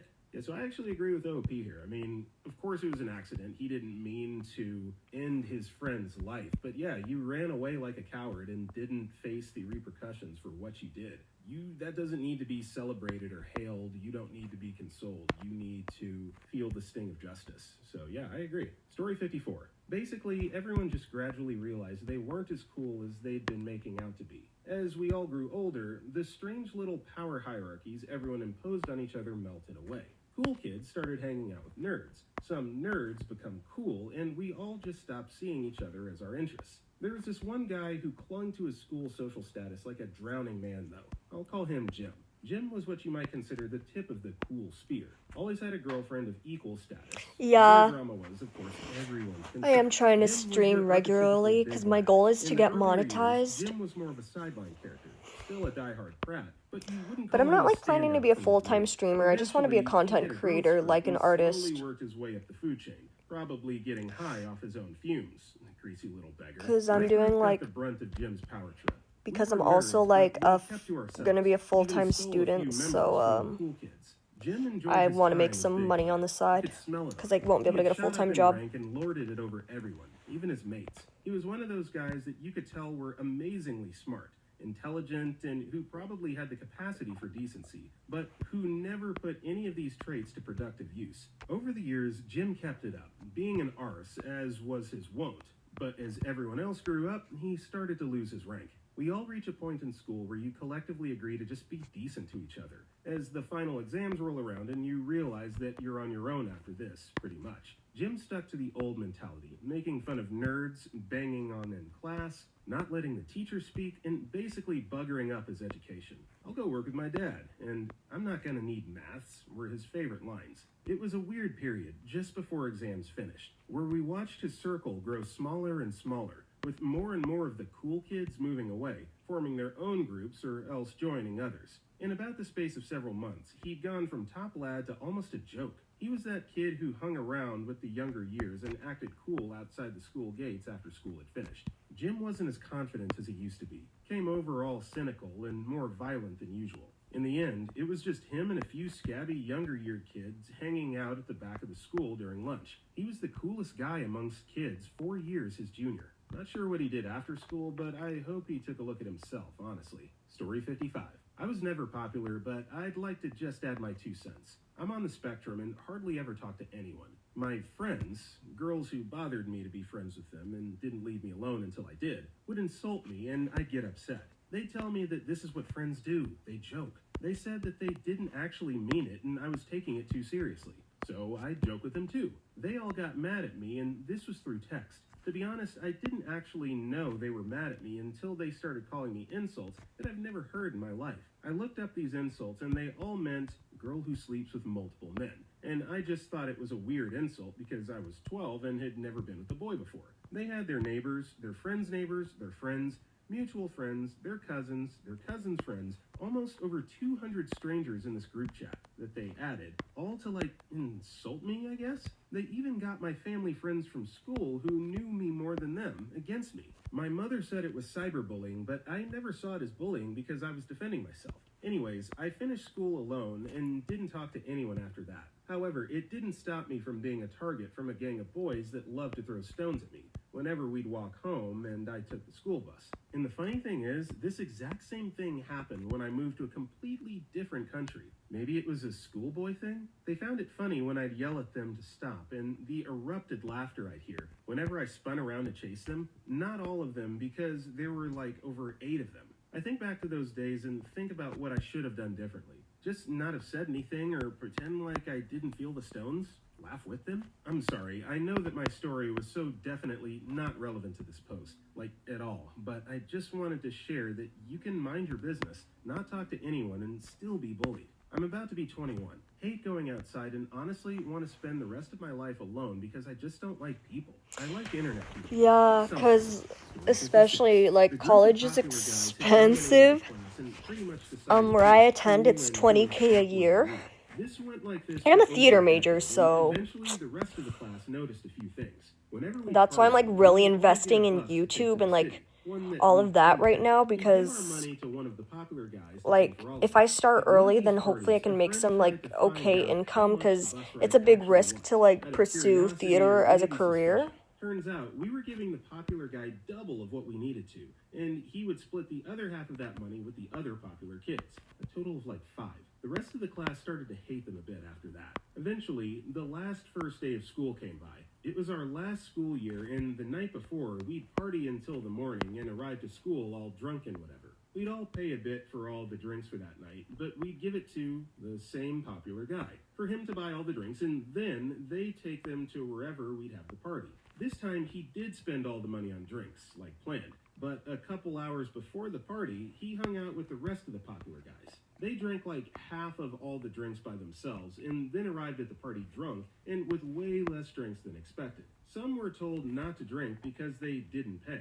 A blatant lie. This was the party that was supposed to be for our entire class, as we were finally entering the last year of school, and they were selfish and straight up terrible. After that, we never really hung out with them at all. What kind of high school is this, bruh? But even then, last first day of school party where everyone gets turned. The entire rest of the class started coming together and forming bigger groups of friends. There was another party where those guys tried to join, but everyone in there gave them the most uncomfortable and unwelcoming glance to make them understand that they didn't want them there. They left. Story 58. I had a guy that would try to get his yes men to make fun of me with him. Let's just call this guy Tom. I changed schools 2 years later just because my 3 best friends... Thinking about studying abroad because school is expensive here. I just want trade school. Are you a college-age student, too?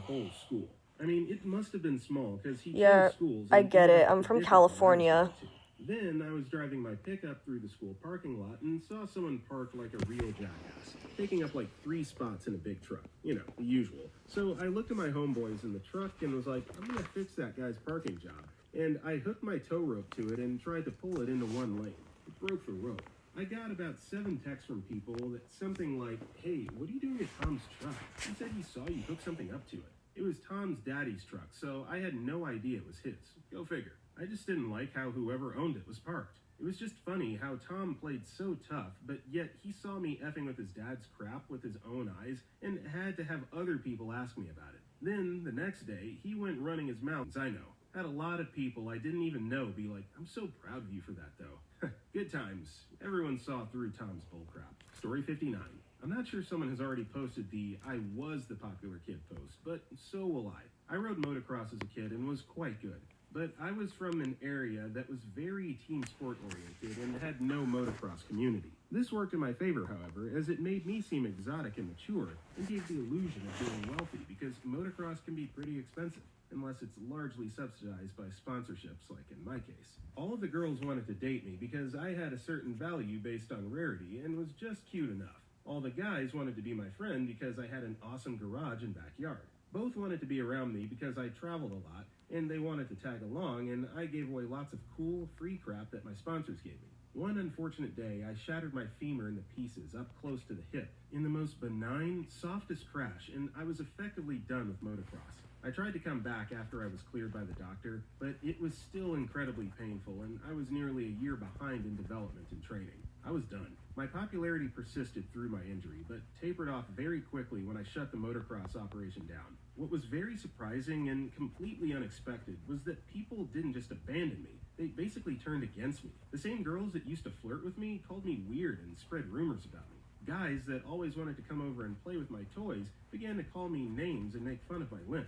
Luckily, I was very mature for my age and was able to kind of view it all from 40,000 feet and recognize what was going on and know that better days were ahead. And they were. I learned a very hard but very important life lesson at a young age, and it's made me a better, more compassionate person. Story 60. He and she made up the it couple for a couple years. He was fairly attractive from my point of view. Late 20s, Respected been and soon. full. Oh, yeah. He felt more like a man of the people than a popular kid, and was fairly intelligent. And we had been friends since... Yeah. She One was day I want to, like, go to Japan, was also go, like, check out their art also scene, ignorant, if that makes sense. and, like, their very outspoken animation about her stuff. opinions, even if she was wrong. They started dating in freshman year. Studying after her abroad in last Mexico would relationship. also be cool. At first, they're a great couple. He seems happier than ever and enjoys being with her. And then things start to change in sophomore year, at least publicly. They start fighting a little more over the smallest possible things. Then she starts to tell him that he needs to stop hanging out with us. And then she starts calling him stupid and ugly, and that she loved him, but he needed to make some changes to his appearance. Then in junior year, she starts throwing in some slaps when they're fighting, and this whole time he's just gritting his teeth and beating it. Someone reports her to the school for bullying him, and she goes into the counselor's office, but nothing is done. She's let off with a warning. At lunch, the next day, she starts yelling at him and hitting him on the head, yelling, "You don't love me, stupid! I thought you loved me! Why would you report me for What bullying is you? happening? I love you!" And he'd had enough. He said, "No, I hate you." What is happening in these guys' high school, bro? And she effing loses it. Starts yelling incoherently, then shoved him. He told her not to touch him because she was a stranger to him now. And then she coherently yells, "F you, twat!" And Hello? full swing smacks him in the face as hard as she can, breaking the proverbial camel's back with her movie-level smack. So he smacks her back as hard as he can.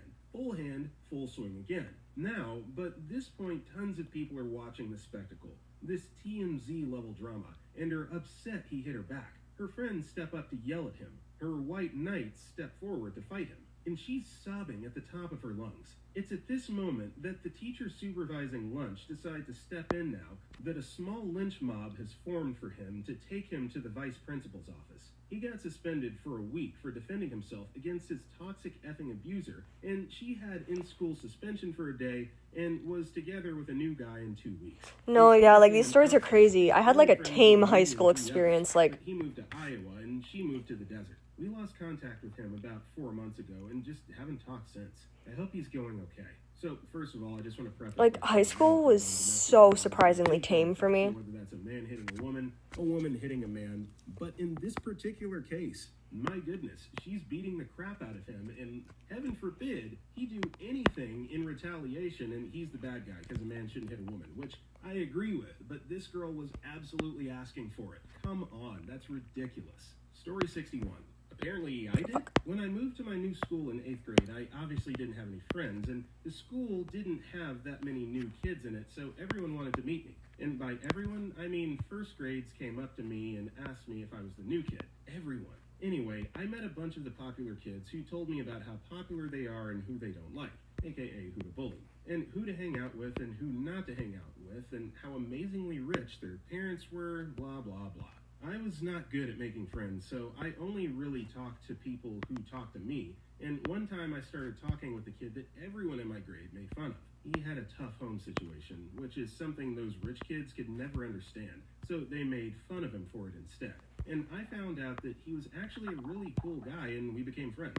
From then on, I started standing up for him and calling others on their bullcrap and basically revealed that the popular kid were just insensitive bullies. Everyone apparently started not liking them and I became popular? The only reason I know about this is because I was talking with my best friend a couple years later, and I said I was glad that people became nicer at our school by the end of it, and she flat out told me it was because of me. I asked what she meant, and she said that I called out the popular crowd on their BS. I couldn't be bullied, which I did not register was happening. I didn't care about rumors, which I also did not know were being spread about me, and I stood up for anyone who was being bullied. So the populars disbanded, and I became popular for being nice, and blatantly obvious the mean stuff happening to me, which everyone else took as me not caring about that stuff. Story 62. Drunken car crash with several of them severely injured. One girl was hospitalized for weeks. One who wound up with 2 leg casts and 1 arm. The girl I knew the most, Ursula, and not really. Wait, there's people in real life named Ursula? Had just a broken arm, but you could tell she was haunted by it, and it really just changed her world overnight. I think she had been in the passenger seat, and it was her who grabbed the wheel and stopped them hitting the other car and crashing worse. The other car was also drunken teens, and they drove off. They were lucky not to die and that no one else was hurt. I'd say of them, the only girl I knew and the only one who had surgery/partial body cast really changed a lot after. The others, despite being really banged up/broken arms and ankles, kept doing crap and just really irresponsible and mean. My impression was that Ursula wasn't that wasted in trying to save everyone else, and the response and nonchalant nature of her friends about it really effed her up. I don't know what she's doing now, but it was a very small town, so everyone effing knew, and everyone knew which boy's house they'd been drinking at, etc. Story 63. Popular guy in my middle school. I was in 6th grade at the time. This douchebag was in 8th and held back twice from what I heard. Once in 1st grade and a second time in 5th grade. Was popular for his tall height and strength. All around evil Chad. He always bullied the 7th graders, with the rare exception of a 6th or 8th grader. Not sure why. Well, one day, a group of 7th graders had enough of his crap and ganged up on him in the restrooms. A couple dozen boys walk in on this display of brutality at different times. Bro, what are these middle school stories? Okay, you know, if it's middle school, I believe that a little more. Middle school actually was freaking crazy. I remember seeing him stumble out of the restrooms. His nose had been twisted a good 60 degrees. One eye was swollen shut. Left side of his face was all purplish, and blood was freely running down his nose. Man looked 3/4 dead with how he shambled out of there. I turned around and kept walking before he or any of the supervisors saw me. Last thing I wanted was to feel guilty and or compelled to help the douchebag. From what I remember, he was sent to the hospital for broken ribs, dislocated arm, no surgery, etc. So that's what his respectable younger cousin told me. Only 3 of the boys who kicked his ass were caught, and that's because they were caught bragging about it. Bro. I did recognize a few of the boys who most likely were beating the douchebag's ass, but I just kept my mouth shut with respect for them cutting him down to size. He soon returned after a week or 2, and he became a quiet kid. 8th and 7th graders started bullying him. I don't know if he This ever character is actually like so hot, bro. I cannot get over that. Since I moved to a new home sometime in February, but I personally doubt it. I The love only fictional outside men. I felt for him was the fact that he was ganged up on. Story 64. In high school, there was this very popular girl who was in JROTC with me. She wasn't a mean person, nor did she bully anyone. All around, she was pretty nice and fun to hang around with. However, she did something that earned her a nickname of a very famous person. Here's how it goes. The JROTC went on this trip to compete in an orienteering competition that was taking place out of town in San Antonio, Texas, to be exact. The competition went well, but it's what happened afterwards is where the whole ordeal took place. After the competition, we went to the Riverwalk Mall in downtown San Antonio. Still being high schoolers, we were given rules to follow, obviously. No vandalizing, no stealing, no leaving the group, etc., etc. Typical field trip stuff.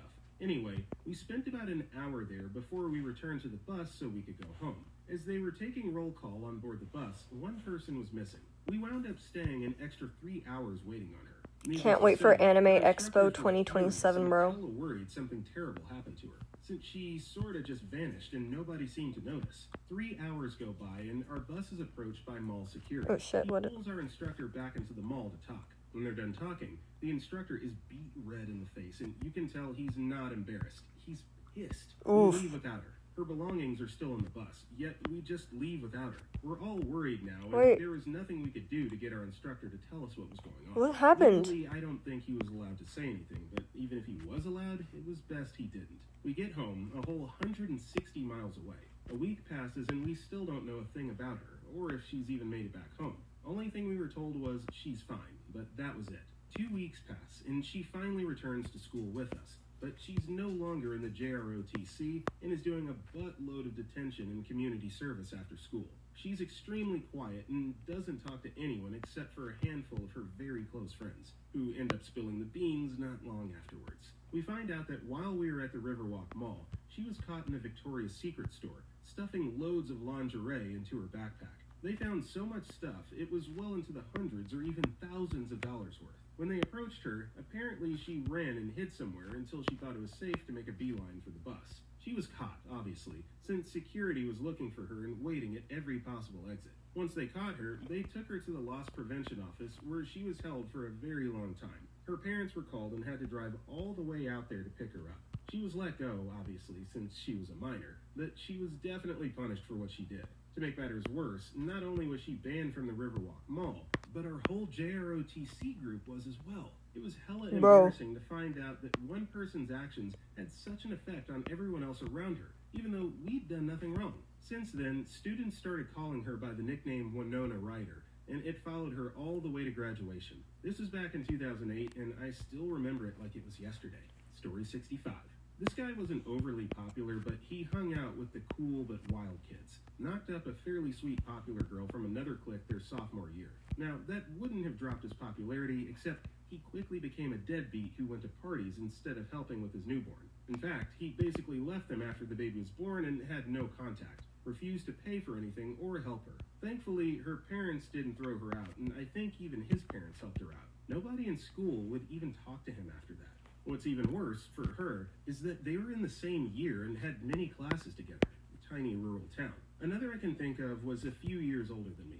We had a death in our school. A senior was at the quarry with his freshman brother. Well, the quarry is actually a swimming hole that used to be a quarry till they hit an underwater spring and it filled with water. We'd recently had a solid rain, so there was also a waterfall going into the quarry from the top cliffs, making the cliff diving harder due to low visibility at the bottom.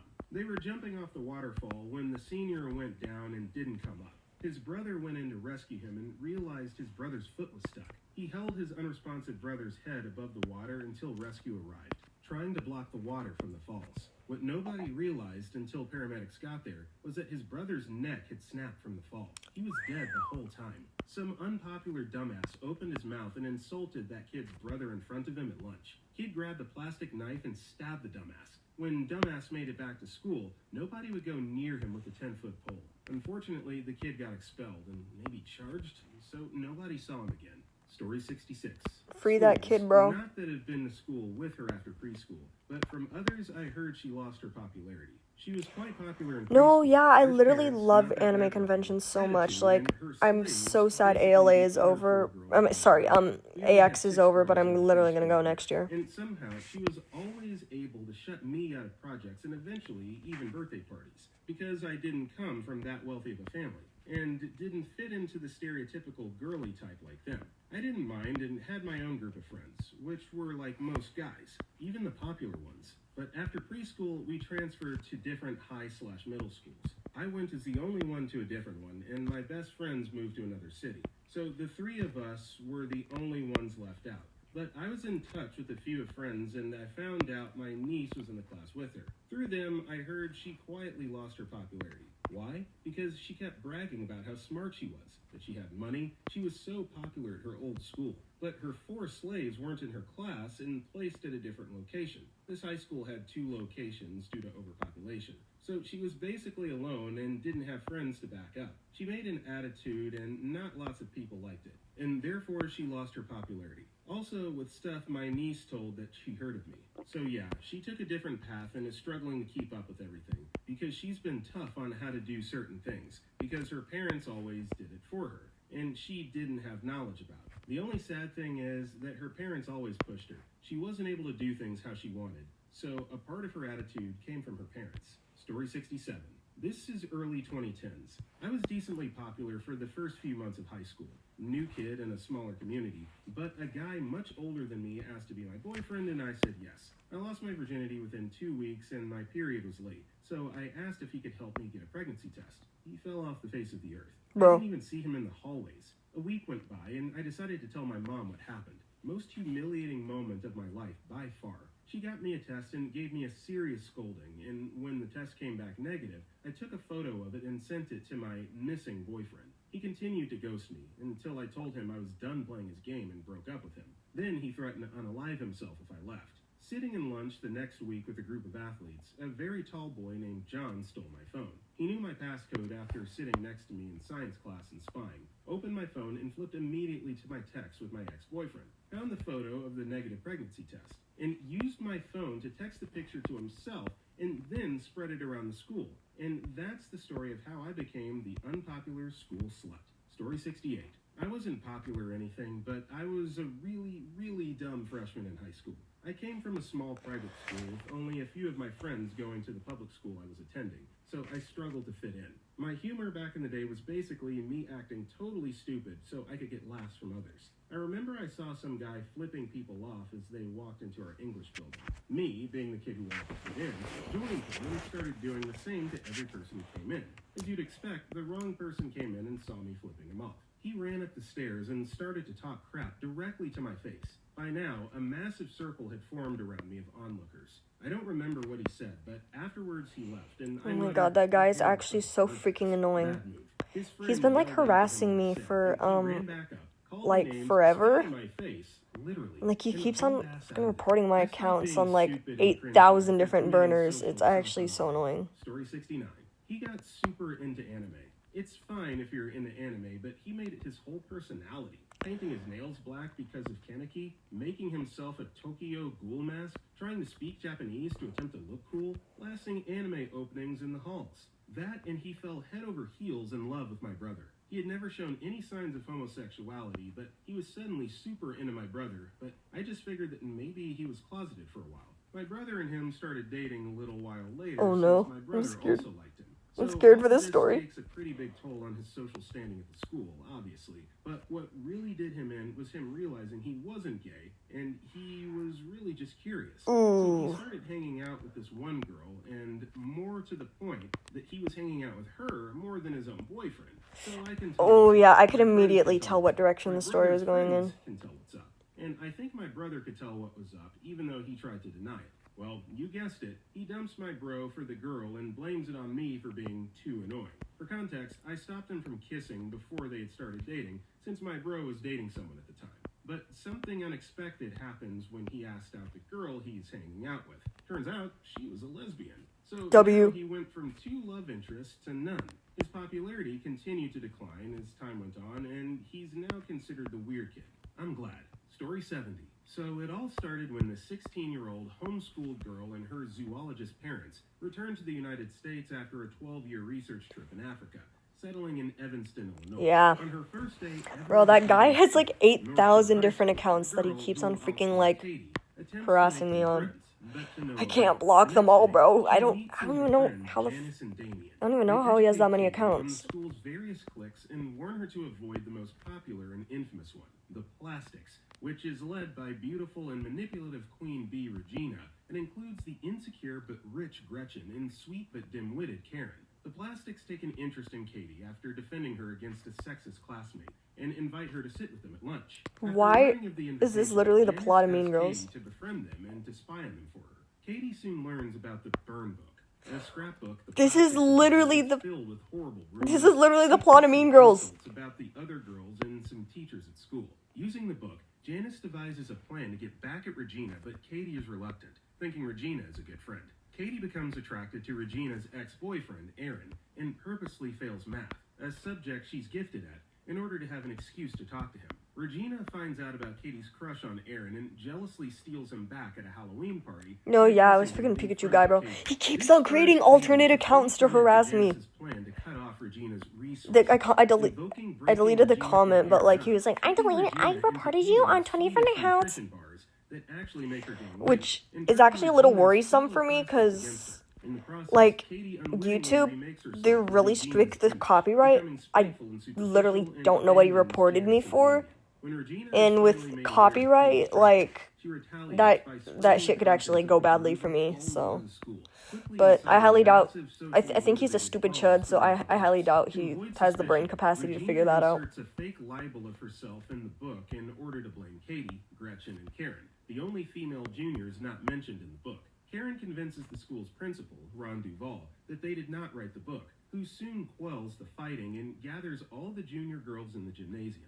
Math teacher Miss Norbury makes the girls face the ways they all treat each other and apologize to each other. Okay, and this the is teacher. literally the The plot of plan Mean sees Girls. What is success this guy as talking about? friendships are rekindled. When Janice's turn comes, she defies Norbury, confessing her plan to destroy Regina with Katie's help and openly mocking Regina, drawing praise from other students Regina bullied. Pursued by an apologetic Katie, Regina storms out of the school and is struck by a school bus, breaking her spine, and rumors spread that Katie pushed Regina in front of the bus. Shunned by her peers and grounded by her parents, Katie takes full blame for the burn book. After making amends with Regina, she joins the mathletes in the state championship finals to make up for the math test she failed. This is- Katie answers the tiebreaker. Wait, this and isn't this they win like the Mean championship Girls, in school. the musical At the plot? spring fling dance, Regina's new boyfriend, Shane, is elected king, while Katie is elected queen. Okay, wait, On never mind, stage, this is the movie. Katie declares that all of her classmates are wonderful in their own way, snaps her plastic tiara, and distributes the pieces to other girls in the crowd. She then reconciles with Janice, Damian, and Aaron, and reaches a truce with the plastics. The plastics disband over summer vacation. Regina joins the lacrosse team to deal with her anger. Karen becomes the school weather reporter, and Gretchen joins the Cool Asians clique. Aaron graduates from high school and attends Northwestern University while starting a relationship with Katie, who visits him during the weekends. Janice begins dating mathlete Kevin Napor, whom she initially disliked. As Katie reflects on the social peace that has taken over North Shore High, a group of new junior plastics has arisen, and Katie imagines them being hit by a bus like Regina was. Story 71. She wasn't popular, more of somewhere in the Who middle. literally But submit- her stunt with the Literally, laser who plastic submitted the whole rings plot of shared. Mean Girls? Anyway, back in the early 90s, our high school set up an advisor program. Each teacher would meet before or after lunch with 10 to 12 students for the whole year, 30 minutes per day. Some did athletic things like frisbee golf in the school's front lawn. Others went camping, planning a weekend and going camping with an appropriate number of chaperones. Most of the groups just shot the crap, as the average age of the teachers was 23-ish, so they weren't much older than we were. The school district was made up of one very small but affluent, rich as F, town and two even smaller but much poorer towns. Some kids went home to mansions, others went home to apartments with parents living paycheck to paycheck. One advisory group ran a fundraiser for a charity. No idea what it was, don't remember, but they ran it for the entire year with bake sales. Wait, is this catwalks, Charlie's and Angels? normal fundraising stuff. At the end of the year, they had gathered several. I'm not thousand familiar with Charlie's dollars Angels. Is this actually the plot of it?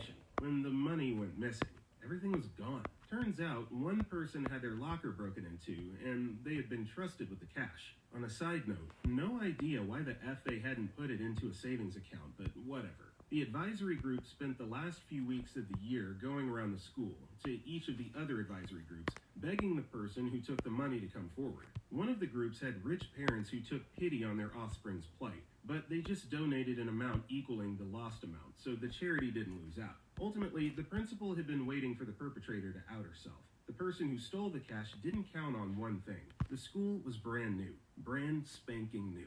Ours was the first class to complete all 4 years. State-of-the-art everything, including camera systems. School administration knew exactly who had taken the money by breaking into her own locker late one night during a school function. A band concert, if memory serves. Band They concert. watched the girl go around the school, begging Oh. for the party who did the deed to step forward. Had she come forward, she would have gotten a slap on the wrist. I think the most shocked were her parents, who were shown the footage and brought into the fold of those who actually knew who did it. Principal set a hard limit on when the thief could come forward without serious repercussions. That day came and no one stepped forward. The thief, who has a very original, not to mention unfortunate for a child to grow up with, name I won't be outing here, was confronted by the administration with the security footage. Aside from the social stigma she picked up from stealing from her classmates and the anger towards her felt by everyone she begged to come forward for the crime she herself committed, she was held back a year for gross misconduct. Her parents were happy she wasn't expelled outright. She spent her 5th and last year in high school friendless and ostracized. You'd think she would have graduated and left town, but I was visiting the parents one year, about 15 years ago, and stopped by the video rental place. Might have been longer than 15 years ago, come to think of it. Anyway, there she is, renting some family movies with her husband and 2 kids. She'd gotten her diploma, met a guy, and started a family. Same town. Everyone knew what she'd done. Couldn't keep a job for anything. Word would reach her new employer, and there'd be a reason to let her go. I guess her karma is still following her. Story 73. Hey, this happened to me when I was 10. I had been bullied for years, and one day I had a growth spurt and decided to start... You studying in California? Yeah. Pretty popular in my neighborhood, and I don't really ever see myself leaving California, honestly. With everyone within walking distance of my house. It's like I want to travel, but like, I honestly think California is like, for me. Franklin, but they suddenly didn't want to see him and wouldn't say why. I said I'd go alone, and they relented and came with. Cut to half an hour later, and we're hanging on Franklin's porch, and he's an absolute and utter a-hole. Expects everyone to be his servant and do whatever he wants. I'd had enough of it and decide to leave, and Franklin blocks my way and won't let me pass. He's being a real ass about it and dares me to push him out of the way. He's about half a foot taller than me, so I decide it's fair to be physical, and I do exactly what he asked. He's much, much lighter than I realize and goes flying off the porch. It was crazy. He just sailed off through the air like paper in the wind, and I'm looking down at my hands like, the F did I just do? My friends rush over to him in a blur to help him up, and he's just bawling his eyes out. They're all scowling at me like I just murdered Franklin. Turns out, Franklin had bone cancer. Oh. I was forever known as the kid who beat up the kid with bone cancer. Story 74. She was a friend of mine and hooked up with a mutual friend at a small party at my house. I even gave her a ride home afterwards. She didn't realize that her shirt was on inside out, so when her dad asked what happened, she panicked and said we gave her orange juice, it tasted weird, and she didn't remember anything after that. Dad flips out and calls the cops. She lied to the cops and told them the same story. Because it happened at my house, there is a SA investigation filed against me. Our mutual friend hung out with a pretty popular crowd, and they made sure that the word got out to protect my friend and I. She never came clean with her parents/cops. She never apologized to anybody. She lost every one of her friends. She may as well have been radioactive for her last year and a half of high school. Fun fact, the police requested her to go to the hospital to get an SA exam and drug test. She kept the lie up all the way through this. The toxicology report eventually came back all negative with a blood alcohol content of 0.018. Story 75. Popular football star and school bully. I went to high school with, got into a fight with another guy one day. I guess it didn't go over well for Mr. Popular because later that night he went out with friends, got drunk, and decided he was going to go over to the other guy's house at night and fight him again.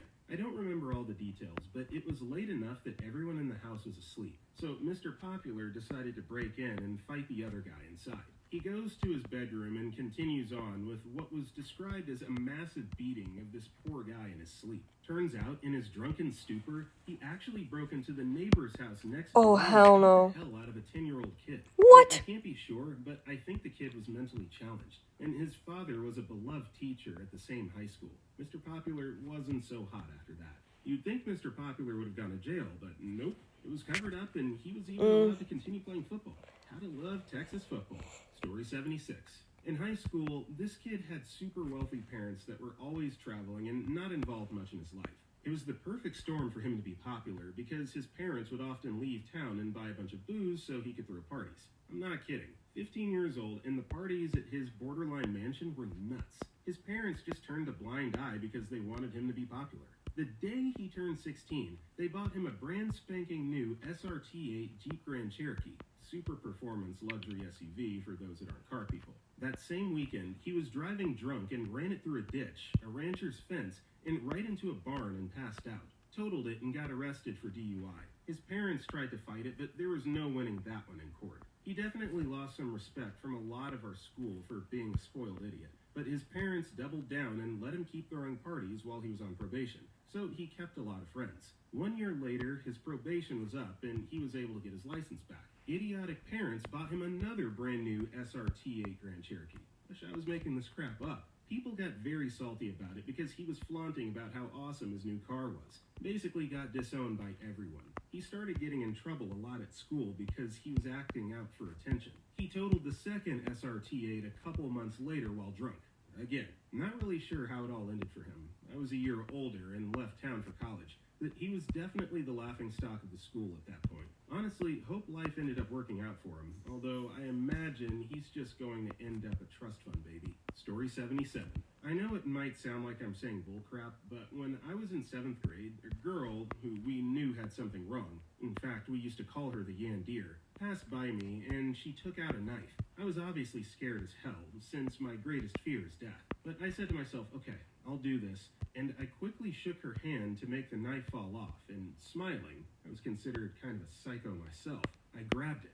At the same time, I made her fall off, and I said very loudly, "Someone call the teacher, please." The teacher arrived, and we found out that she not only had a knife, but also a list of people to kill. Oh, hell no. Honestly, I wasn't enjoying this victory at all, because I was about to have a heart attack. I was so scared, I thought it would be better to not come to school for the next few days. But obviously, my mother forced me to go to school anyways. Now, I guess you're asking yourself why I'm telling all of this. I'm saying this because the classic popular kid, as we knew later, had crapped his pants. He clearly became less popular after that. As I said, I was considered a sort of psycho, so no one really complimented me because of that. Story 79. There is a senior guy who gained his popularity by being a cool guy. Chad, if you may. All dominant and alpha and crap. Drugs, booze, smokes, etc. He was a complete dick, bullying and threatening us, little kids, by beating, blackmailing, stealing our money, thrashing our belongings, you name it, he did it. There was a rumor that he killed/seriously injured his own grandma, but I don't know if it's true or not. The worst thing is no one could catch him doing it all, because his little victims were so afraid of him, they kept silent and told no one about the whole thing. It continued for a couple years, until one day my classmate came in the class in tears, and seemingly very scared. He was from a poor family that didn't give him much, but he was really calm, interesting, and nice little guy. So it was really strange for him to be in such a mood. He reached in his backpack and took a considerable amount of money out of one of the pockets. When our teacher noticed him, she asked what's going on, and he bursted out crying, saying that some teacher told him that he's going to stab him if he won't give him money or something like that. When our teacher heard it, she wasn't really surprised, but was really happy to catch that son of a ditch that terrorized basically the whole school. She took him to the principal's office, after which he went straight to the party van and finally in jail. I don't know where he is now, and I don't really want to find out. But after he was gone to the Blue Disco Party, our school corridors became a much safer place to be. Blue Disco Party? Is that like jail? My English, and best wishes from Mother Russia. Story 80. I was fat in 6th grade, but I was still popular, and most people knew that I was fat, but it was because of me overeating as a little kid that I was trying to lose some weight, and everyone was really supportive about it. But in the middle of 6th grade, this new kid came to my school. He never really talked to me, and he was pretty popular. So school gets out for the year, and everything went well. But all nice things die. When we came back to school for the year in September, I had lost lots of weight, and most of my teachers/friends were proud. Now, over the summer, that new kid had become super popular, and was dating one of the popular girls, I think. So it was about a week into school, and the kid sees me walk past, and he throws a effing sandwich at me, and says, "Eat it, fatso." And I say, "Okay, wow, I didn't know kids actually bully people here." And he does it again, so I pick it up, spit in it, and throw it back at him, and he gets red in the face and tries to punch me. Now, over the summer, he took karate. He wasn't good, though. So he kicks me, and as soon as that happens, like effing 7 kids start to beat the living crap out of him, and then he started to cry. Story 81. 2 stories come to mind. First one was one of the popular girls got knocked up by a 17-year-old from 6th form. I don't remember much of how Britain's education works, because I only lived there for 5 years. But 6th form, I believe, is like school before you go to uni. This happened when I moved schools across the continent, work-related. My friend told me after I noticed her posting pictures of herself with her friends, holding signs saying, "Insert pregnant girl's name," and "aunt/uncle," insert name. I actually had a debate with her for a few years prior on opinions on abortions, and she was against it 100%. My reasoning was that once you had an unplanned child, your life is over, unless you get an abortion. You can't enjoy the things your buddies do because you have a child to watch. Then I heard rumors she was in a partially abusive household. Got bullied by some kids I used to hang out with. Last I heard, she had a boy who's 2. I DK what she's doing now.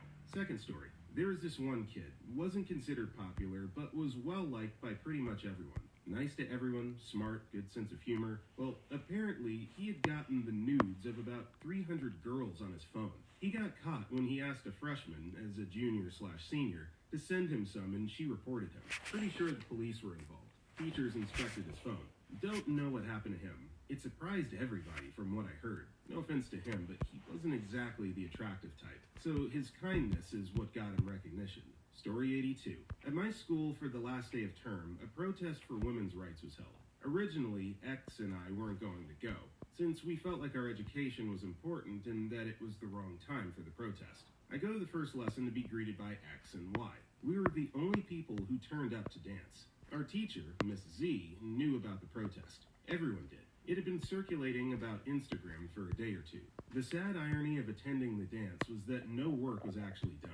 We all, including Z, were talking about women's rights, the protest, and how many people we thought went to just bunk off lessons instead of actually supporting the cause. After several video calls and watching Instagram lives, me, X, and Y decided that if no one will be in lessons, then we should just go protest, and there is another reason which I shall get onto later. So, during the transition period between lessons, us three go to an exit only to be greeted by a teacher. We go to the second one, blocked again. Then we notice everyone was going around, out the school premises and onto the field, where the protest was being held. At the protest, everyone was sitting. Well, the people who were actually protesting were. And were listening to the stories and speeches given by people going into the middle. After a lot of talks, several of which I did, X decides to go up with a friend, and I know exactly what they're going to do. TWBTW. X gets up with a friend and goes in the middle and exposes in front of a lot of presumed feminists that one of the guys who stranded the protest just to bunk and spite it had essayed her on her first day in the school. She was a new kid. Instantly, everyone gives death stares at the group. All it took was for X to go up and the group of boys' fate was sealed. They're now outcasts. Story 83. I know this guy who was pretty well known in my sophomore year of high school. This guy's John. One day, me and a couple his of neck my is friends frying me, went to bro. a Spark at my buddy's house. At the time, we considered John as a friend, so we invited him too. We got high, chilled for a bit, and went home. Later that day, my friend's mom noticed that 2 of her Michael Kors watches were missing, so my buddy asked if they knew what happened. The next day, John posted on his IG that he bought a new MK watch, which looks exactly like the one my friend's mom has. It didn't take long for everyone to know that John stole the watches. John would just try and blatantly lie and say that he bought the watches. So my friends were done with the BS and were planning on jumping him and taking the watches. John could tell that he was being targeted by us, so he snitched to the assistant principal. My friend also had a talk with her and informed her that John stole 2 $300 watches. After that, the school clearly didn't know what to do because John would never admit to stealing the watches. My friend's mom was disappointed on how the school was handling the situation, so police had to get involved and confiscate the watches. After that whole ordeal, all of John's friends quit being friends with him, and it wasn't until our junior year where I saw John having some friends with some freshmen who didn't know what happened the previous year. I don't feel bad for John at all. Story 84. Most popular people I know weren't some high school cliche jerkwad, but were generally just attractive, smart people who had rich families. 9 out of 10 of the preppy, popular crowd in my town were also Christian, since I lived in the Bible Belt. There were 1 or 2 exceptions. F you, Wes. Of course. That being said, anything gay. Remember, most of them are Christian. Even so, I was openly bisexual in high school, and I was never mistreated by anyone in that crowd. But I remember some group of girls whose ex-boyfriend made out with a guy as an experiment, and whether I thought that made him gay. I wasted a few minutes trying to give some lecture on Kinsey, before they concluded that it probably means he was gay. Poor guy never recovered, really. I was used to being a bit of an outsider, but nobody treated him the same after that, and it effed with him a lot, it seemed. Story 85. There was this popular kid at school, black belt in karate, good at rugby, came from a highly respected family who ran the local gym in a small rural town. He even beat me up once for fighting a Maori kid in school. I came to the rescue of my friend who was half the size of the other kid, so that made me a target. Anywho, I digress. Shortly after this, he and his cousin broke into the home of some local prominent Chinese market gardeners. During the burglary, they beat the crap out of the occupants and essayed an elderly woman living there. They drove a victim down to an ATM to try and steal money from their bank account. They were caught because one of the fathers recognized an axe used in the robbery. He beat the crap out of his kid and turned him into the police. Not only did they lose their popularity, they got to spend 4 years free board and rent at Her Majesty's pleasure. Later in life, I became a cop and did a little research on the dude on the National Intelligence Database to see what had become of this fine specimen. I learned that after he got out, he enjoyed beating his girlfriend, for which he got to spend more time behind bars on numerous occasions. Definitely a bit of a schadenfreude when seeing his mugshot on the monitor. Story 86. I went from really unpopular to weirdly popular by leaving school. In the summer between my junior year and what would have been senior year, I started university on a full scholarship. I took the 2 summer semesters for credit, and part of the deal was having the option of returning to high school or continuing in the fall semester with a couple of courses required to satisfy the state requirements for graduation. I didn't give the idea of going back to high school a set thought. That was decades ago. To this very day, I regularly encounter people who have completely false memories of me in high school. Specific parties, which I was present for a few of the more memorable events, and all kinds of pretty detailed situations that could not possibly have included me. One person has a whole story of me on a ski trip. They have a picture of me sitting in the back of their van playing my guitar. It's definitely me, but I think it's from some other road trip that happened later when those kids matriculated normally and ended up being freshmen at my college where I'd already gotten way ahead of the normal wave. A few of those kids kissed up to me a bit because I had my own place in the college town, Austin, Texas in the 1980s, and they wanted to take advantage. And for better and for worse, I had a tendency to let them. But there are people, including a few of my teachers, who would absolutely swear that I was there during our senior year. One guy who was convinced that I wasn't there because I'd been held back, and a girlfriend who I still never really got over who couldn't have any kind of relationship with me ever again, which I found pretty awkward because she ended up at the same college, very much within the periphery of my circle of friends there. Oh, yeah. Lawyer stories. Lawyers of Reddit. What's your badass I rest my case moment? I was on the losing end of this one. I was representing a pro bono defendant who was attempting to regain custody of her children. The family division attorney was laying out his case to the judge for why my client wasn't ready, and his final point was that my client had refused emotional counseling to avoid violent fits of rage that she had inflicted on her children. On cue, my client jumps up, screaming, "Screw you, judge lady! I hate you! Screw you all for taking my freaking kids, you freaking jerks!" I just caught the opposing attorney's smirk of satisfaction as I got up to usher my client out of the courtroom. Story 2. Not a case-winning moment, but a motion-winning one for sure. Think of cases like a big conflict, with motion hearings as little conflicts. Opposing attorney was insisting that Rule A meant they could do X. I tried multiple times to point out that Rule A literally did not say that. During the hearing, the judge reached behind them, grabbed their Rules of Civil Procedure, basically a dictionary of rules, placed it in front of the other attorney, and said, "Show me where Rule A says X." Other attorney did not take the hint, reads rules aloud for 5 brutal minutes, and then gave the book back. At the end, he said, "Judge, I have nothing to add." It was pretty fun. Story 3. Opposing counsel decided that I had coached my witness and gave him lines to repeat, that he was lying, basically. Short version is that he asked the witness if he spoke to me before he testified. Witness said he had. Attorney looked like he thought he had me. Attorney asked the witness what I told him, what instructions I gave him. Witness looked him dead in the eyes and said, "First thing he told me was to tell the truth no matter what. He said the lawyer's never the one who goes to jail, that he isn't going to go to jail for me, and if I lie, I'm on my own." Attorney looked like someone took the air out of him. Everyone in the courtroom simultaneously looked at me. Only time I've smirked or laughed in court. I wanted to put my feet on the table like I was Vincent LaGuardia Gambini, hands behind my head, and say, "I'm done with this guy." Story 4. Corporate lawyer, so I don't have cases to rest. But once, opposing counsel was forcefully insisting that it was ridiculous for me to expect a certain provision in a contract we were negotiating, and I pointed out that this provision was standard in his own firm's contract forms, as I knew from several prior transactions I'd worked on across from them. Pretty exciting stuff. He took it in stride and said, jokingly, "Well, of course it's fine when we ask for it." And it's always nice when someone responds to a moment like that with a bit of jokingness and being like, "Okay, you got me, fair enough." I respect that. Being able to admit when you're wrong or made a mistake, that's huge in my books. Good on you, opposing corporate lawyer. 35.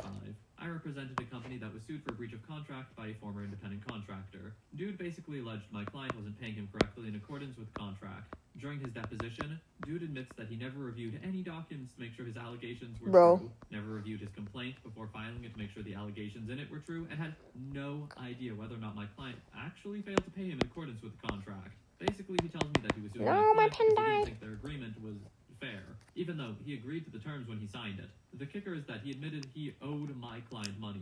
Like and subscribe if you haven't already. Flip his story, starts giving testimony that is the exact opposite of his death. So I whip out his transcript and undermine his testimony bit by bit. Needless to say, I won that case. Story 6. Defendant in a bench trial for a speeding ticket said he couldn't possibly go as fast as the officer clocked him. He knew this because he videotaped himself accelerating from a full stop to the location of where the officer sat. His experiment showed his vehicle could only get to 55 and not the 67 he was clocked at. The ADA then moved to have another speeding ticket issued because the actual posted was 50. I feel like going 55 and a 50 is not uncommon. Complaining witness accused my client of harassment/stalking. She said she told him numerous times that she wanted nothing to do with him. My client claimed they were dating, but whenever she got mad at him, she would call the police and say he was harassing her. On the stand, she testified that she'd never dated him, never invited him into her home, never wanted anything to do with him. She presented a photo on her phone of him sitting on her Like porch and to prove that he was on her subscribe. property. I asked the judge permission to look at the photos before and after the porch photo for context. Girl had dozens of photos of the guy who was clearly her boyfriend. I showed her one such picture. This is Mr. So-and-so, right? Yes. In this photo, he's, on a bed? Yes. The bed is yours? Yes. The bed is in your bedroom? Yes. You took this photo of him? Yes. He's smiling in the photo? Yes. And in this photo, he's wearing your brassiere? Yes. No further questions, Your Honor. Story 8. I'm not a lawyer, but I was in traffic court one time and saw a lawyer straight up murder a cop with words. The cop had previously testified that the weather on the night of the traffic stop was heavy rain, and wind so strong that the defendant could only open his window 3 inches, and that the car had stopped in an area with very little shoulder, forcing the cop to approach from the passenger side, not the driver's side. The cop had then testified he smelled a strong smell of alcohol on the defendant's breath. When the defense lawyer got up, he repeated what the cop had said almost verbatim, and asked how he could have possibly smelled alcohol on the breath of someone on the other side of the car through a 3-inch crack in the window on a night with pouring rain and strong winds. The cop sort of opened and shut his mouth a few times, squirmed around in his seat, and said, "That's just what I always write in my log to remind me that it was a DUI stop." The judge threw the case out. No motion to dismiss needed. Then he took a breath and called the traffic prosecutor and the cop into his office. I'm guessing it wasn't for a nice spot of tea and some scones. Story 9. I'm relatively junior, so I'm hoping to beat this one day. I defend professionals and brought a motion to dismiss a case on the basis that the plaintiff could not prove my client was negligent, as she had not served the required expert evidence. As opposing counsel and I waited for our motion to be heard, we were sitting in the courtroom. The judge, who I did not know and who had not read our materials, wanted to talk to the parties of a short trial which was to be heard after our motion was argued. That matter was also a professional negligence matter, and the plaintiffs had no expert support. The judge then spent 10 minutes explaining that he had practiced in professional negligence for many years, and was well versed in the evidentiary requirements to prove the elements of professional negligence. In fact, he said, straight up, I very rarely use the word impossible in this courtroom, but it is impossible for you to be successful without expert evidence. Our matter was then called, and I reveled in explaining to the judge that he was about to hear a motion to dismiss a professional negligence case on the basis that the plaintiff had no expert evidence. I won. Story 10. We had a case where opposing counsel was cross-examining our expert witness on hydrology regarding some silt/runoff issues. Mr. Smith, wouldn't you agree that the book I'm holding is highly respected in your field and considered to be the gold standard on the subject? I am aware that it is highly regarded in my field. Would you be willing to explain in your own words what paragraph 6 to 10 on page 121 is describing? Witness reads the passage word for word. Yes, I can read, but could you put this passage in your own words for the court? These are my own words. I wrote it. We were the defendants. We were being sued by an HOA over silt in a lake. We were able to prove that we weren't responsible and prevailed. It actually originated from another site and entered the lake elsewhere. However, that site was owned by a very large corporation, and I don't think the HOA wanted to fight with an entity that could fight forever. What's going on I know now? this is I not am, political, but that end time. I'm drawing, You know, working on an like, animation. This company has a lot of money. They can get away with doing something that a smaller company couldn't. It's not any less bad. In fact, it's probably worse because it's on a larger scale. But because they have the money, they can't be gone after for it. God, that makes me so mad. Story 11. I do mostly solicitor work. So if I'm doing my job right, I don't get a whole lot of these types of moments.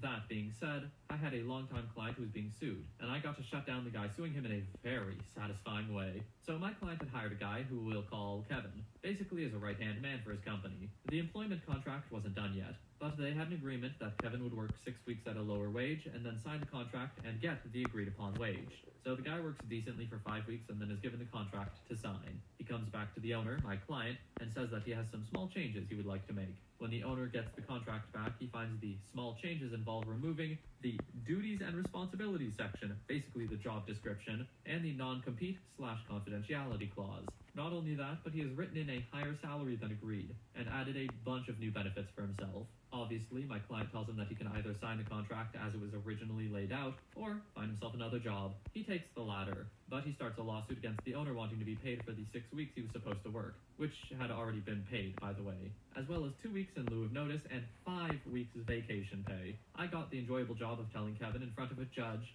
that he was not entitled to anything under the employment legislation, and the only way he could get any of that would be if he signed the contract. The judge dismissed the case and awarded costs to the defendant, but not before giving Kevin a lecture on wasting the court's time. Story 12. Not a lawyer, but during a particularly nasty employment mediation hearing, I got to ask my former employer a question about payments for employment law. Me. Did you or did you not pay into state-mandated unemployment insurance fund for all your employees, past and present? Silence. Mediator. Sir, answer the question. Silence. Well, let me ask it. Did you or did you not pay into state-mandated unemployment Okay, insurance fund fine, for I'll all your erase the employees, dot next to the past and present? nose. Silence. I'll take that as a no.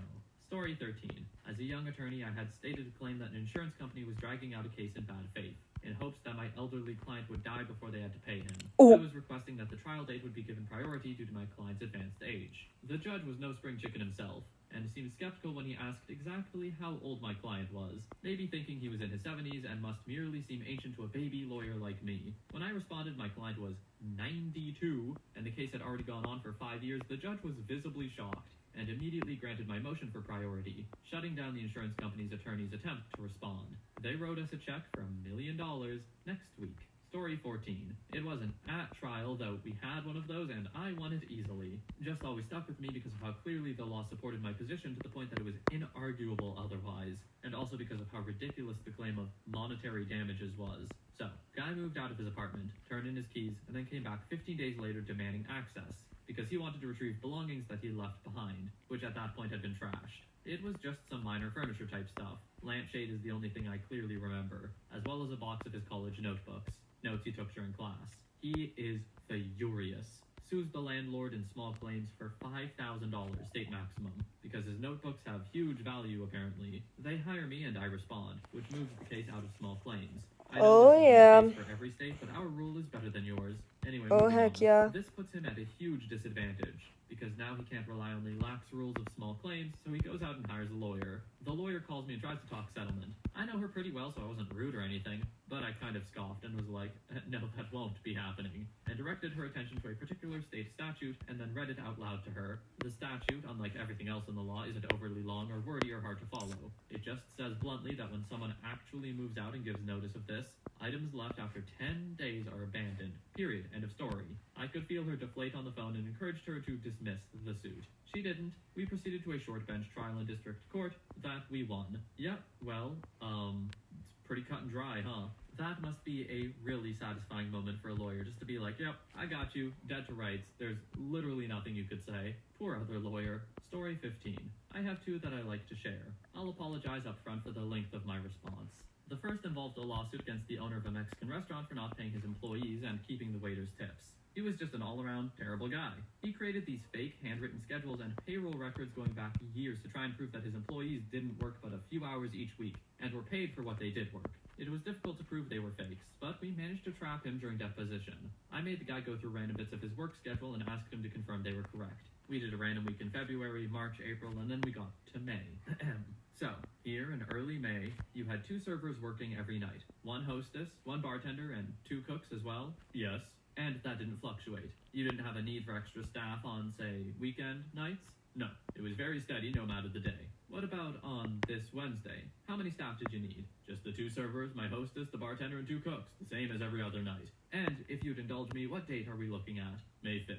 Okay, so it's your testimony under oath that you had the same staffing needs on May the 5th as you did on May the 4th and May the 6th. Yeah, opposing counsel's head begins to hang while shaking. So you're comfortable telling the judge you didn't do extra business on May 5th. Yeah, or June 17th or whatever date you pick. It was always steady. You have no problem walking into court and telling the judge and the jury under oath that your Mexican restaurant didn't need any extra help on May the 5th, that these schedules and payroll records you've produced are 100% accurate for Cinco de Mayo. You are totally comfortable with doing that? Yeah, The case settled within a week. And number 2. State law enforcement was trying to prosecute a local cop for accessing name and address information for an individual in the state's criminal justice computer to help a friend who was a process server. The state was prosecuting the cop for violating the Computer Crimes Act, which in part makes it illegal to share any information which the state has an intellectual property interest in. We show up for trial, having waived our right to a jury, and allow the head of the Attorney General's litigation department to make this wonderfully colorful speech about a police officer breaking the public trust and this other nonsense. For our opening statement, we move to dismiss the indictment on the grounds that the state's theory of the case is a legal impossibility. The state can't have an ownership interest in someone's name or address. The judge was annoyed with our tactic and put the screws to us by asking dozens of questions, but we kept repeating our theory. The state cannot own a name or address as intellectual property. Finally, the judge gets it and turns the question to AG. He tries to dance his way out of answering the big question all sorts of ways. Eventually, the judge flat out asked him if he contends the state can own someone's name or address. The AG responds by saying, "Judge, I came here to try a case, not to argue the law." The judge wasn't impressed, dismissed the case immediately, and wrote a letter to the Attorney General asking him to be more selective in his prosecutions. That was a fun day in court. Story 16. I helped the prosecution rest his case. I got jammed up during spring break doing dumb spring break stuff. So there I was in court to face the music. Misdemeanors. As I sat there waiting for my turn, I watched person after Okay, what story do y'all want to hear? I was playing some Reddit, but I can also tell the story.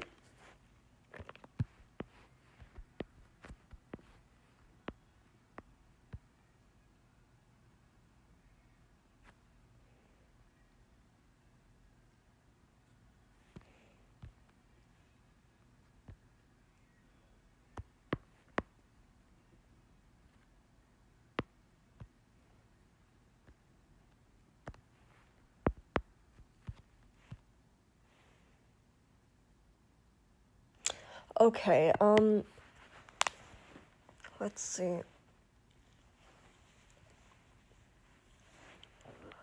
Suddenly I've forgotten every interesting thing that has ever happened in my life.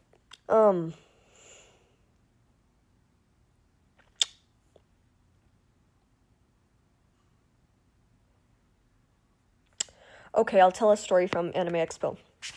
Okay, so for Anime Expo,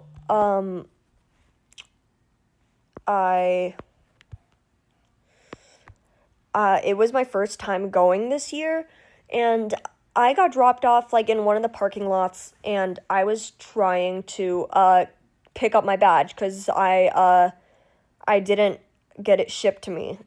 So, I walk around, and I ask the people at, like, this table called, like, the Info Help Center or whatever, and I was like, where do I go to pick up my badge? And they're like, oh, you can just walk. They pointed in a direction, like, oh, you just walk down that direction. So I was like, oh, okay. So there were, the little, what's it called? The security thingies that, like, you have to press a card to, and then it lets you in, but, they weren't doing that day, I guess. Yeah, no, I didn't, for some reason, they didn't make me, like, freaking press a badge, so I was like, oh, I guess this is just, like, to make sure no one, like, walks in with weapons or something, like, maybe this is just detecting weapons, before going to the badge line. I was like, okay, cool. So I walked through the thing, and, I was like, wow, wait, this is like, literally the convention center, like, do I pick up my badge inside the convention center or something? So I literally am just, like, walking around, like, trying to figure out what is going on, and eventually I wander into the artist alley, and that's when I'm like, okay, something isn't right. I don't think I should have gotten as far to the artist alley without a badge. So I was immediately like, okay, I need to figure out how to get my badge before I get kicked out of this convention. So I was so confused, and okay, no, I wasn't at the artist alley. I was so confused. I was at the exhibit. I was at the exhibit hall, and I was in AX is huge, by the way. So I was already super lost, never been here before, literally just walked in the convention center because I was trying to figure out where to pick up my badge, and I was just following the direction that people pointed at. And I go up to a security guard who, bless his soul, was super kind to me and super understanding. And I was like, where do I go to pick up my badge? And he was like, what? And I was like, I kind of need like my badge. Like, where do I go to pick it up? And he's like, wait, how did you get in? And I was like, I just like walked in. I don't know. I've never been here before. Like, I have no clue what's going on. I just want my badge. So then he was like, shoot, like, you gotta go this way to get your badge. And like, I was like already beyond, like, beyond lost. And I was like, where is this place you're telling me about? Like, I don't even know what I'm doing. So he, like, had to, like, get another, like, guard to help me figure out, like, where the heck I was, trying to head to. And it was kind of scary, because then he was like, who are you cosplaying, by the way? You're not gonna get in trouble, but, I just have to report this. And I was like, oh my god, bro. But, the thing is, I was cosplaying Bunny Mitzi from Alien Stage, which, like, it's just a collab, like, an art collab that, Alien Stage did, so it wasn't, like, a super well-known thing. He like, couldn't figure out how to spell it right, so, oh, thank you. And your dad's gonna ask me if you want a treat or something. Sure. Okay, sorry, so, like, he just gives me, the security guard just gives me his phone. He's like, can you put like the name of the character in the phone? And I was like, yeah, I got you. So, like, I just did the walk of shame, like, out of the convention, trying to find where to, get my badge. So I was like, okay, I'm just gonna try and get out of the convention center, because I didn't want them to, like, because it was literally just my word. Like, I could have actually, like, broken in, and then, like, they would have been like, oh my gosh, we just caught you, because I had no proof that, like, I was just trying to pick up my badge. So I was like, okay, I'm gonna get out of this, I'm gonna get outside as quickly as I can so I don't get kicked out. And then I just, like, walked around for 30 minutes, kept on asking around where to get my badge, and eventually I went to badge pickup, I got my badge, and then I went inside, and I was like, wow, that was crazy.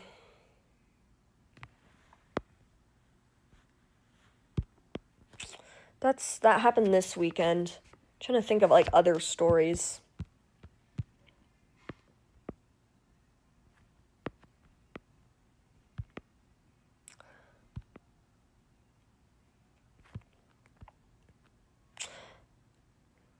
Oh my gosh. No, my shoes aren't sticky from the glue anymore.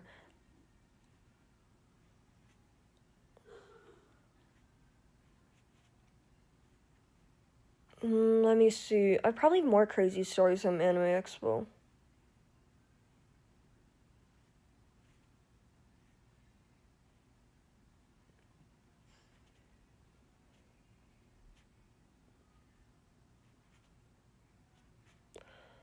Trying to think.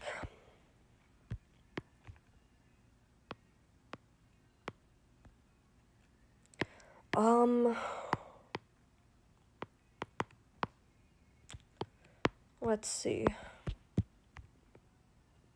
I'm trying to think of, like, embarrassing stories, because, like, I consider that last one an embarrassing story. Because I was just, like, terrified. I was like, bro, I literally have never been at this convention in my life, but I just, like, broke in by accident. And now, like, there's a report because of me. I was like, oh my god. First day of the convention, by the way.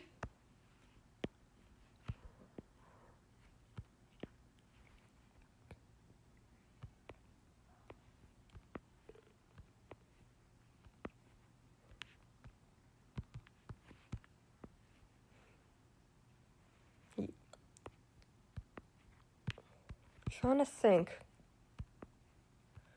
Do I have any, like, crazy stories from high school? Okay, the thing is, like, with embarrassing stories, I literally block them out of my memory, so it's like, oof.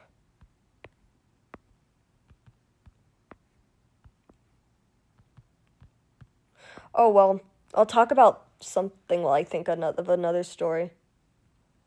Good night.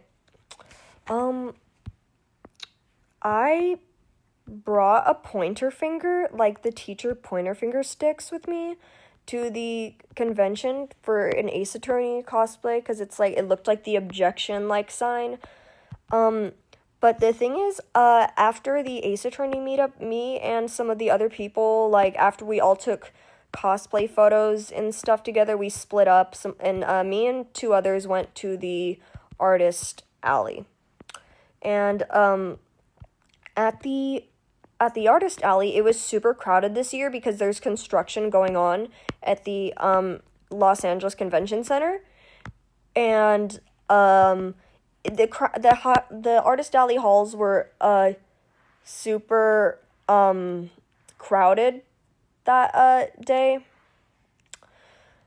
No, it was crowded all weekend. It was so bad. But yeah, it was crowded all weekend. And the thing is, my friends were really short. Yeah, I was the tallest person among those friends, and I'm 5'3". So what I did was I grabbed my pointer stick and then I just like raised it in the air like it was a freaking like rod. And then it like constantly helped me find my friends, and I discovered it was like so useful. I was like using it to like point at things from far away, or they sometimes artists like sometimes have like little discount bins you can rummage through. I would use it to rummage through the bins without getting in other people's businesses. No, and then I brought it for the next day when I cosplayed Nanami, because like it was that useful.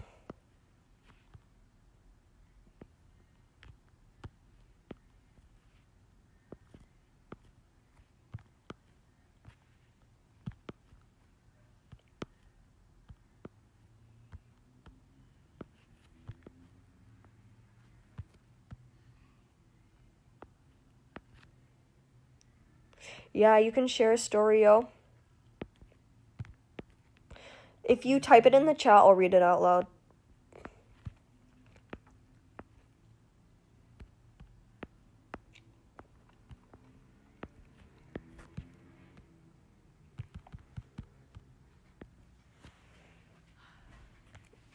Hey, I'm texting with Dad right now, don't worry. Okay, good.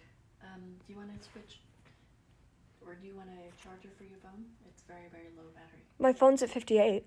Oh, okay. It's weird. All right, cool.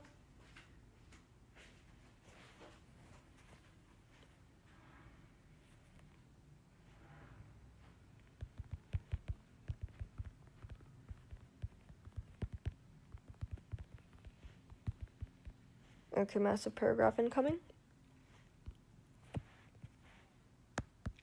Fuck.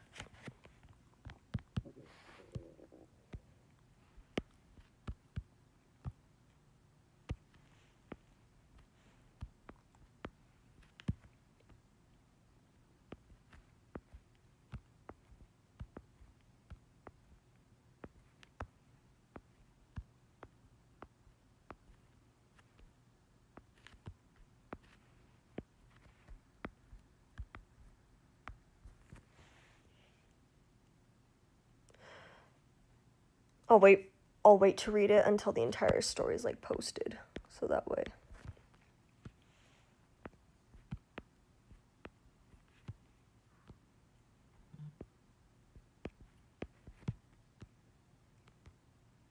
I love drawing pretty boys with long lashes.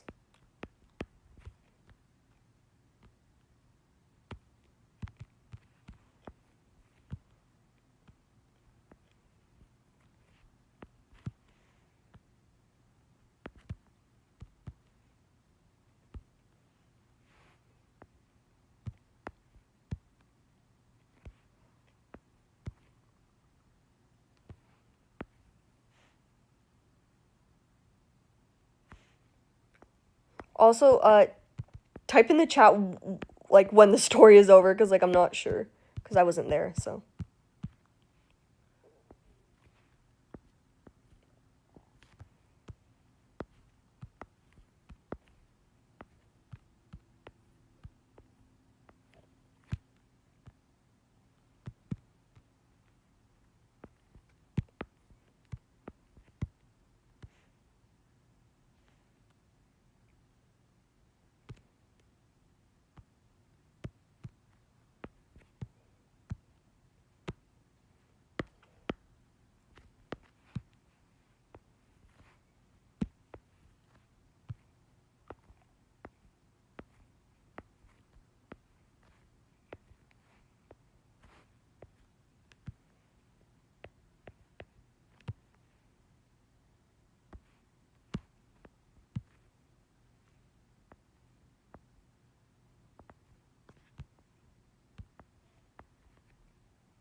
Okay.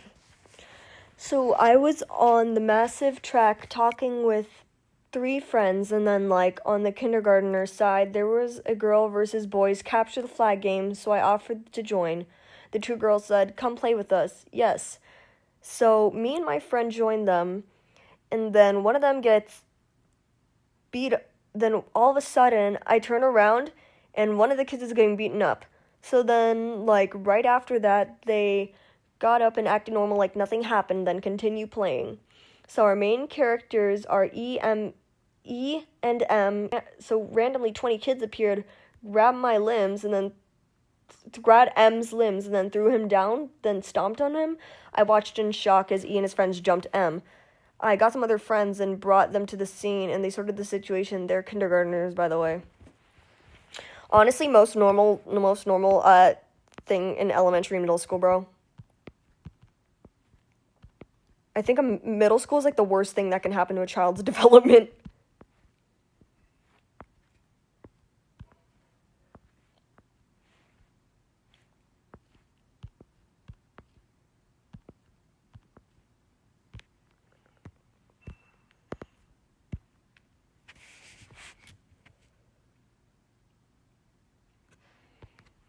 Bro, Edgeworth looks like a freaking chud in this. I literally am... The frame rate on this animation is, like, super fast, though, so I'm, like, good.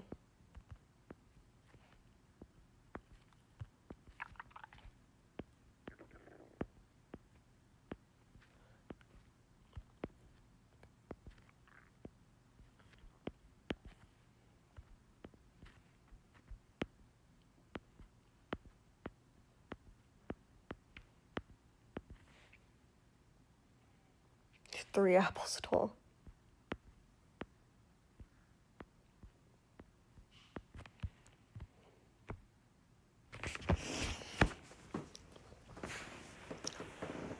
Do I have any other, like, crazy stories?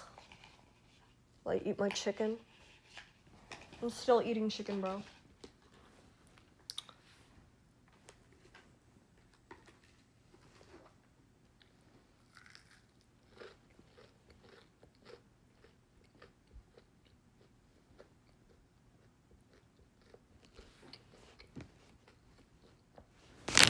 Dang, I really forgot every story I've ever had in my life.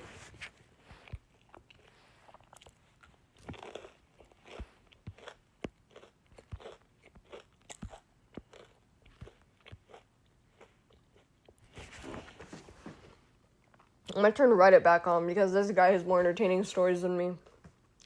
Person go before Like, I know I have entertaining stories, but it's just like, it's late at night, and usually, in order to like remember stories, I like look at photos, and then like memories come back to me. And I could see that both the judge and the prosecutor were getting tired of their BS. Finally, my turn came. I was probably the second to last after what seemed like hours, but may not have been. The prosecutor read off my charges and cited the police report. The judge looked at me with this, let's get this Oh, out. wait, I found a story. Wait, never mind. The way I forgot it. and asked how I pled. Guilty, Your Honor. The judge and the prosecutor both looked at each other, and the judge said, "Kid you not, say again?" Or, "Beg your pardon," one of the two. Guilty, Your Honor. I did it, just the way Officer So-and-so's report reads. They exchanged looks again, and the prosecutor held his papers at arm's length as if to get a better look at them and did the unthinkable. Your Honor, this reads to me like a case of a college prank gone bad. The county moves to reduce charges to XYZ. I walked in there expecting some jail time, and walked out paying like $110 plus costs. I didn't really know how to feel about the scariest day of my life turning into one of the happiest ones. Story 17. My client and his wife were woken up one night because people were trying to break into his house. He fired 2 warning shots as his wife called 911. The neighbor also called 911. When the police got the neighbor's call that there were shots fired, the police sergeant radioed the other officers, saying, "He's going to jail tonight," referring to my client. So obviously, even with signs of someone trying to break in and his wife calling 911 for help, the officers arrest my client for endangering his wife by shooting inside the house. Nowhere near her, by the way. It gets to a jury trial, I need and to plug in started my to go off pencil. on the police sergeant about why he would say that before an investigation, and before he even had any idea what happened. The sergeant had no idea how to respond, and literally just sat there staring at me for a solid 2 minutes before saying anything. Even the bailiffs were audibly laughing. Story 18. I am not a lawyer, and I've told this story before, but it always makes me smile. I was in court to get more placement for my 2 kids. My ex-wife and her sister were claiming all sorts of things, that I was abusive, a stalker, an assaulter, and so on. Like, to give you an example of what they were pulling, they claimed I choked my daughter, and then they brought her to the doctor on October 2016. The doctor brought in a second doctor, and they both looked at the marks on her neck and were like, we can't exactly call the police for this because it's unclear. I pulled the doctor's records, and the appointment never even happened. So there were a few moments. One was that they were claiming that I angrily hauled my son out of their house because he wouldn't put on his shoes or coat in the wintertime. Now, while I did take him out of the house, it was because they had been arguing for 10 minutes with a 4-year-old about putting on shoes and a coat in winter. They had only gotten his shoes on. So I picked him up and took him to the car. Then he stopped me and wanted to put on his coat. So this was their big moment. He looked so angry and hauled son out of the house. My attorney has my ex's sister on the stand. She's already unsteady on the stand, muttering and not answering questions clearly and trying to lie without lying. So my attorney asks, "Why did you think it was unnecessary for OP to carry son out of the house?" "Because you can reason with son. He's 4. You really think you can reason with him?" "Yes." "So, in this case, did it work?" She froze, like, literally froze. For about 5 seconds, she didn't say a thing. 5 seconds doesn't sound like a lot, but when you're on the stand and everyone is staring at you, it feels like forever. Finally, she said, "Well, it usually does." "But in this case, did it work?" "Well, it usually does." He moved on. But the best part, and the one where I could have flown, was toward the end of the trial. So my ex spent 8 hours spread out over days ripping apart my character. I was an assaulter, an abuser, violent, but also one time I sent my daughter home with the dog poop on her shoe. Murder, arson, and jaywalking is what we called it. Like, if he is so violent, why are you even complaining of that one time she had dog poop on her shoe? Anyway, so after all this time, she still never explained why she thought my daughter couldn't have more time with me. She made a lot of hints, but never nailed down any reasons in any communication she sent to me. Even in her deposition, she didn't say anything about abuse. So finally, my attorney nails her down on the last day, and says that she's afraid that my daughter won't know that mommy's going to come back. Basically, that my daughter lacked object permanence. The judge asks her a few Oh questions. yeah, do we mess with He this said, animation? "So, are your son and daughter close?" "Oh, yes, very close." "Does Ah, father yes, miss I've him had when he goes dumplings to before. school?" "Oh, yes, very much so." "So, does she miss Be him right back, because I'm gonna get some she barbecue loves him, sauce. or miss him because he's not coming back?" "Oh, she knows he's coming back." "Okay."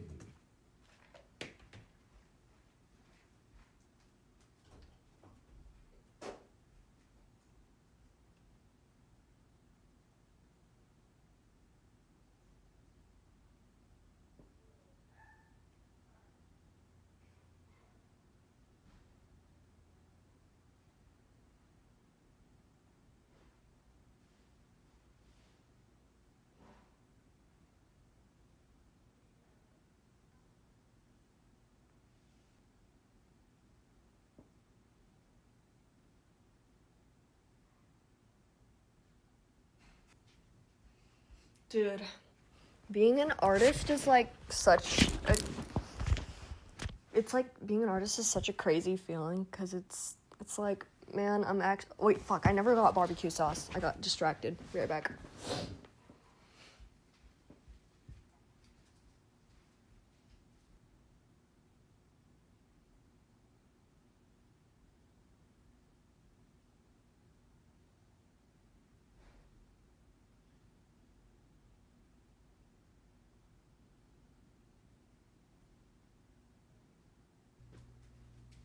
Yo, I lost my plate of chicken and I'm really confused.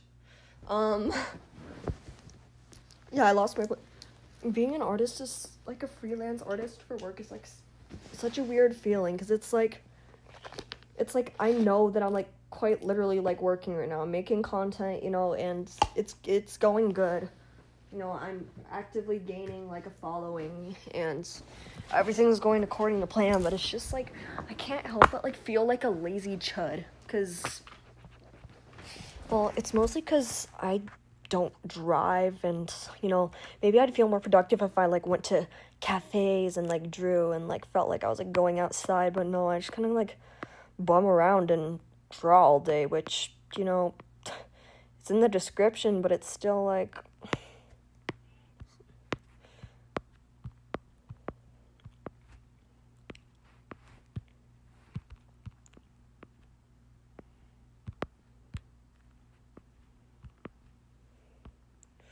No, it's just like I feel like I'm lazy for literally doing my job.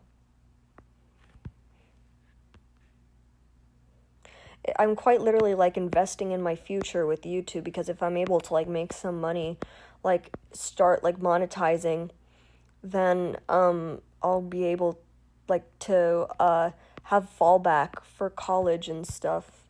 But it's just like I can't help but feel like a lazy bum because it's not like I have anything like super impressive to show off. Like, yeah, I've done some really cool projects and I have a portfolio and whatever, but it's just like it like just doesn't feel the same as having an actual job, I guess.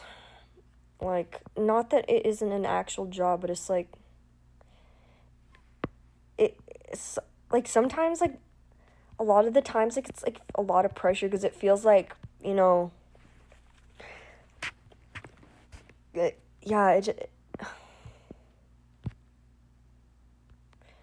just like it's like hard to not tell myself that I'm doing bad because it's like I know I'm doing good, but it's like I'm not exactly proud when people are like, oh my gosh, like you've been streaming for hours, like what the heck, and I'm just like, this is just like what I do, you know, the streams help, but then at the end of the day it's like, yeah, I am streaming on YouTube for hours and I feel like a lazy chud for it. But yeah, that was my little spiel. I've been kind of down today because I've been thinking about that and...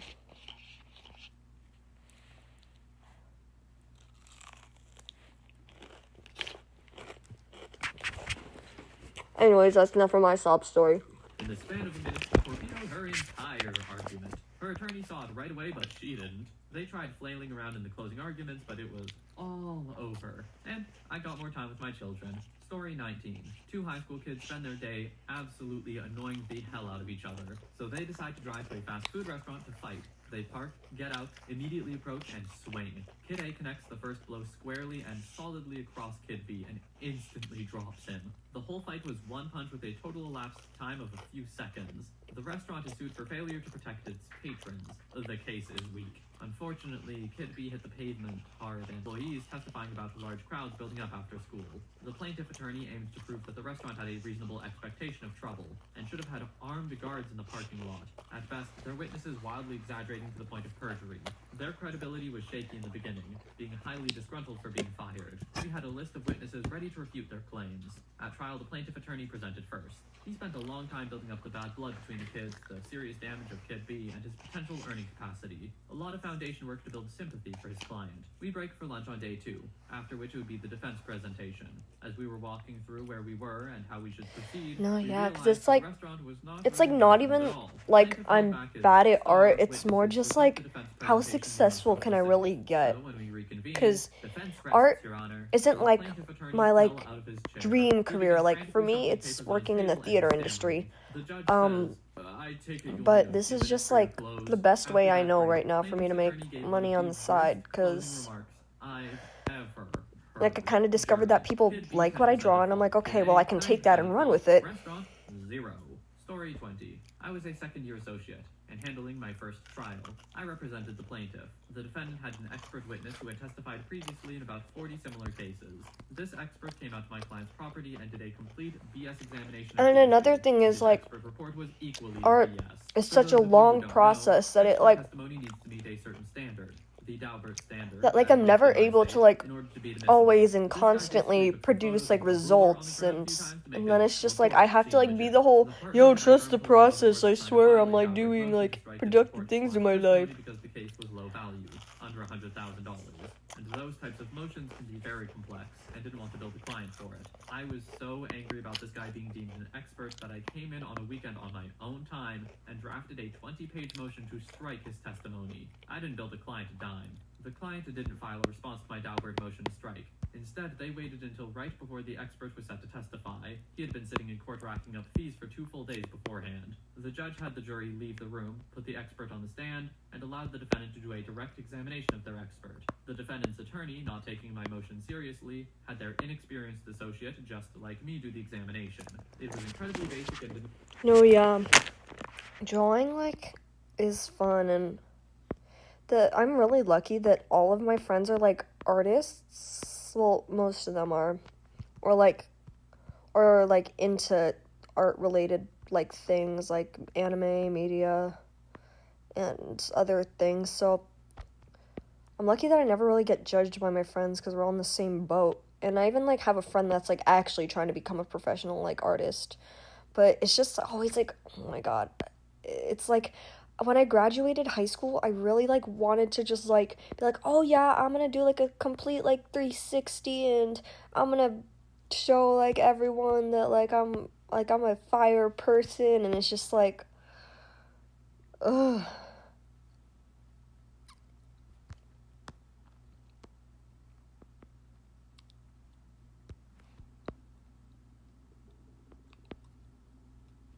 Yeah, a lot of it's just like guilt for feeling like I don't like have a real job.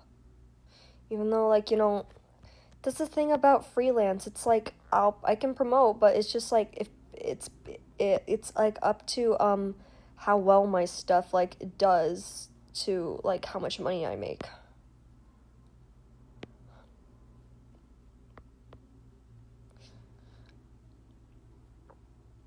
Which is why I don't want to do like theater related stuff as a side job, because it's like when you start involving money in these things, then it like you start to like lose the passion in it. But the thing is with me for art, I lost that passion for like years during COVID.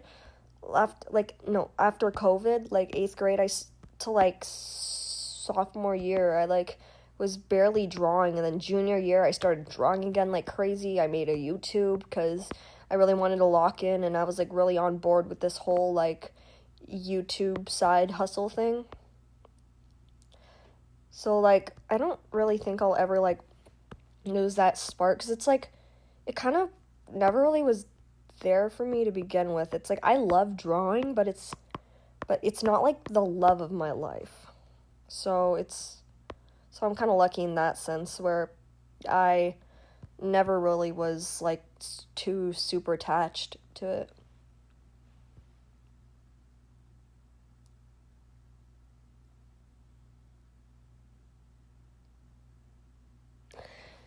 Yeah, that's another thing. Like, that's how I feel about like singing. Like art, it's like if it's like whatever, but like with singing, I never feel like I can sing for fun because it's just like there's always that lingering pressure of like, okay, well, this is me at my most casual. What does that say about like my singing ability?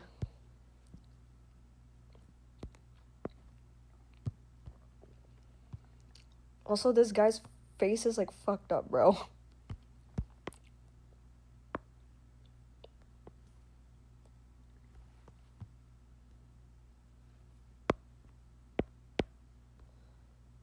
I don't love you like I did.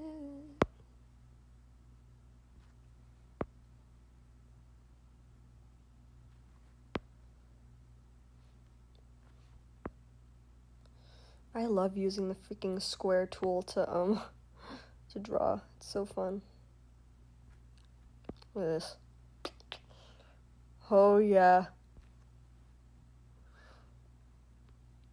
I love making things harder than it needs to be. Woohoo. Okay, I'll actually start drawing like a normal person.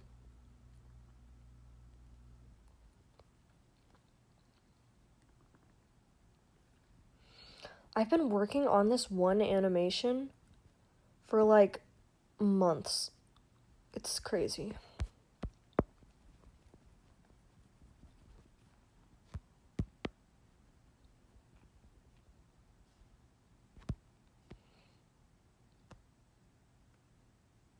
Wait, I accidentally picked up the wrong skin tone. No, did I?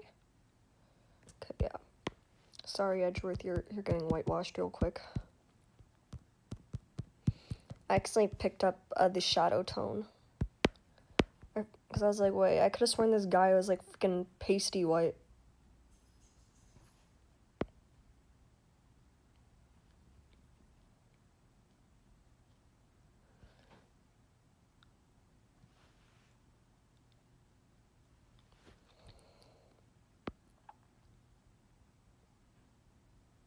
Yeah, I do like art on this channel to like support like my singing.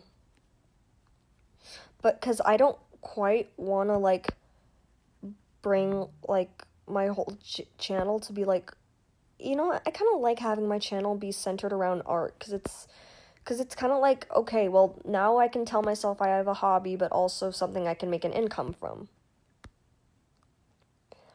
Bro, this guy's head is actually like fucked up, bro. He actually looks a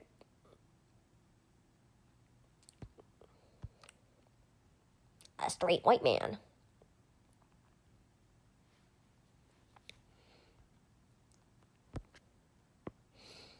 Yeah, but the good thing is the animation speed is like really, really fast, so you won't even notice that like his head is chopped.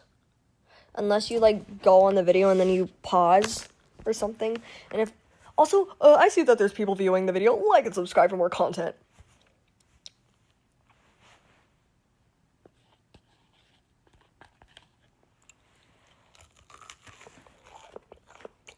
Sorry, y'all, I'm eating a chicken.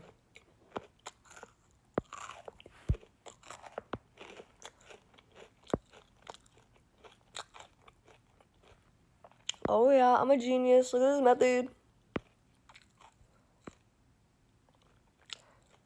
My favorite thing to do is make... Oh yeah.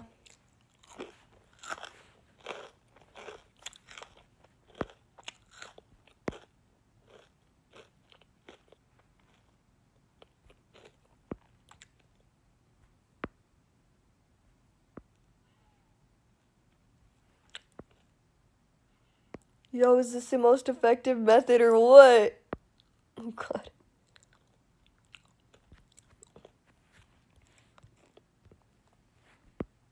Oh shit. KFC or McDonald's? McDonald's. I'm not a fan of chicken, actually.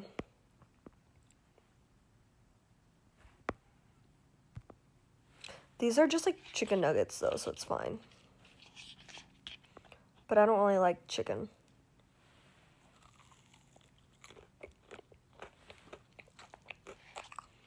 Unless it's Chick-fil-A. I freaking love Chick-fil-A.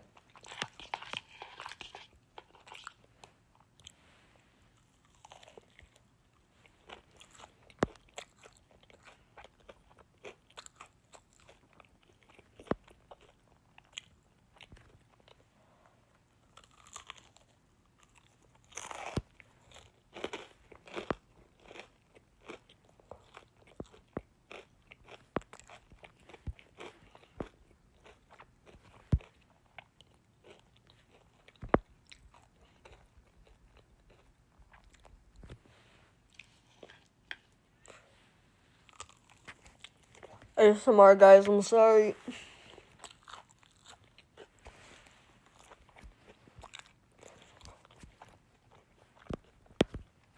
People just joining are witnessing my chopped Edgeworth.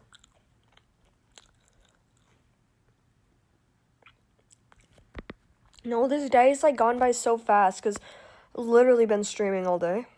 I made my morning coffee and then set up my stream and then streamed and then streamed and then streamed. Because it's like I had to do this for like freaking work anyways, like, but it's just like, oh, I feel like a chud. I'm a chud, I'm a chud.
Wait, okay.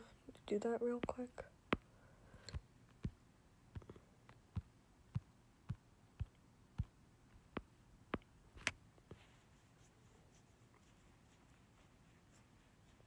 Where's my dad? I don't know where he is.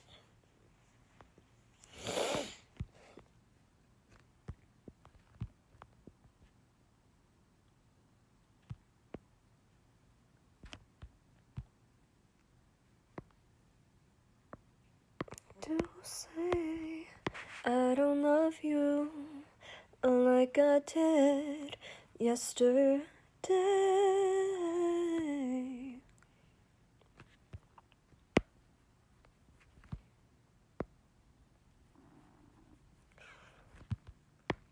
Oh yeah, got that. Oh yeah. The most efficient means of coloring ever.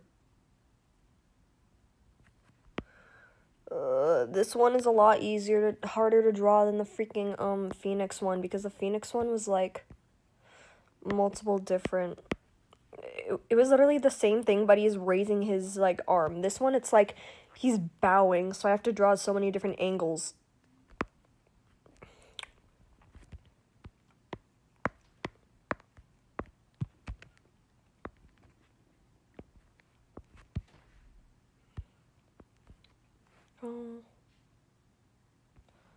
Then there we go. Okay, erase this. Boom. What a baddie. Hello. Oh, cool.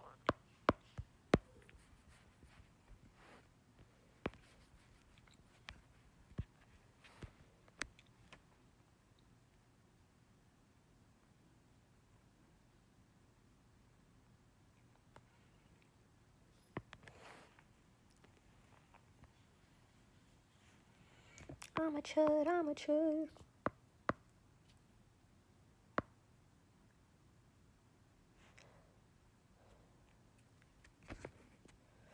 Low-key think I might go because it's 9 o'clock and I'm kind of like super tired.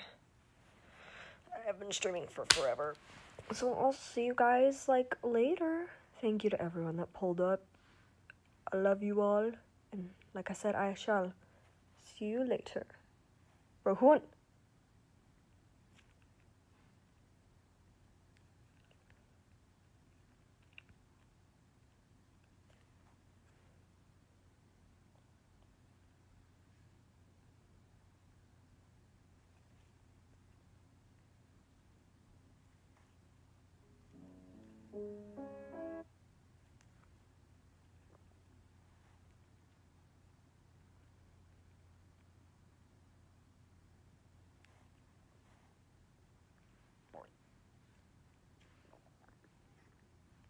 So I did decide to.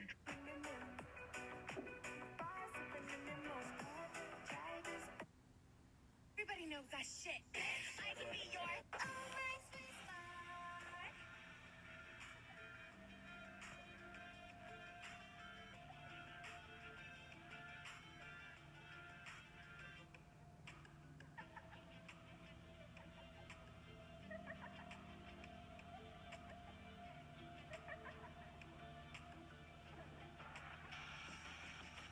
I'll show you some of the pieces. Only people. I am iconic by mistake. Let's build a dog on a stick and toy. I can call you master. You can call me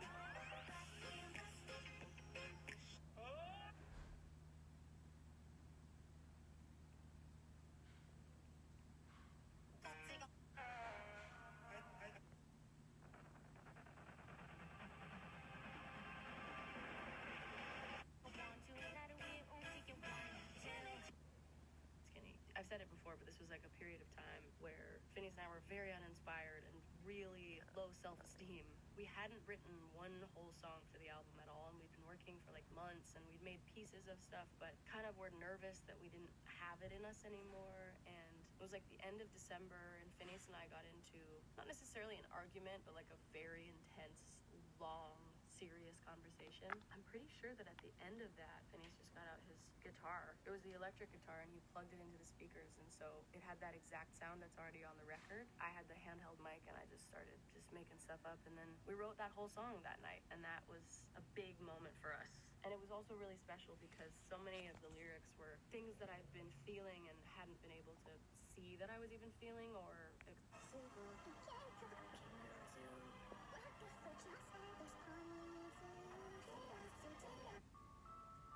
and I can sense ghosts. This might be a little traumatic for me. I think the last time I saw like a spirit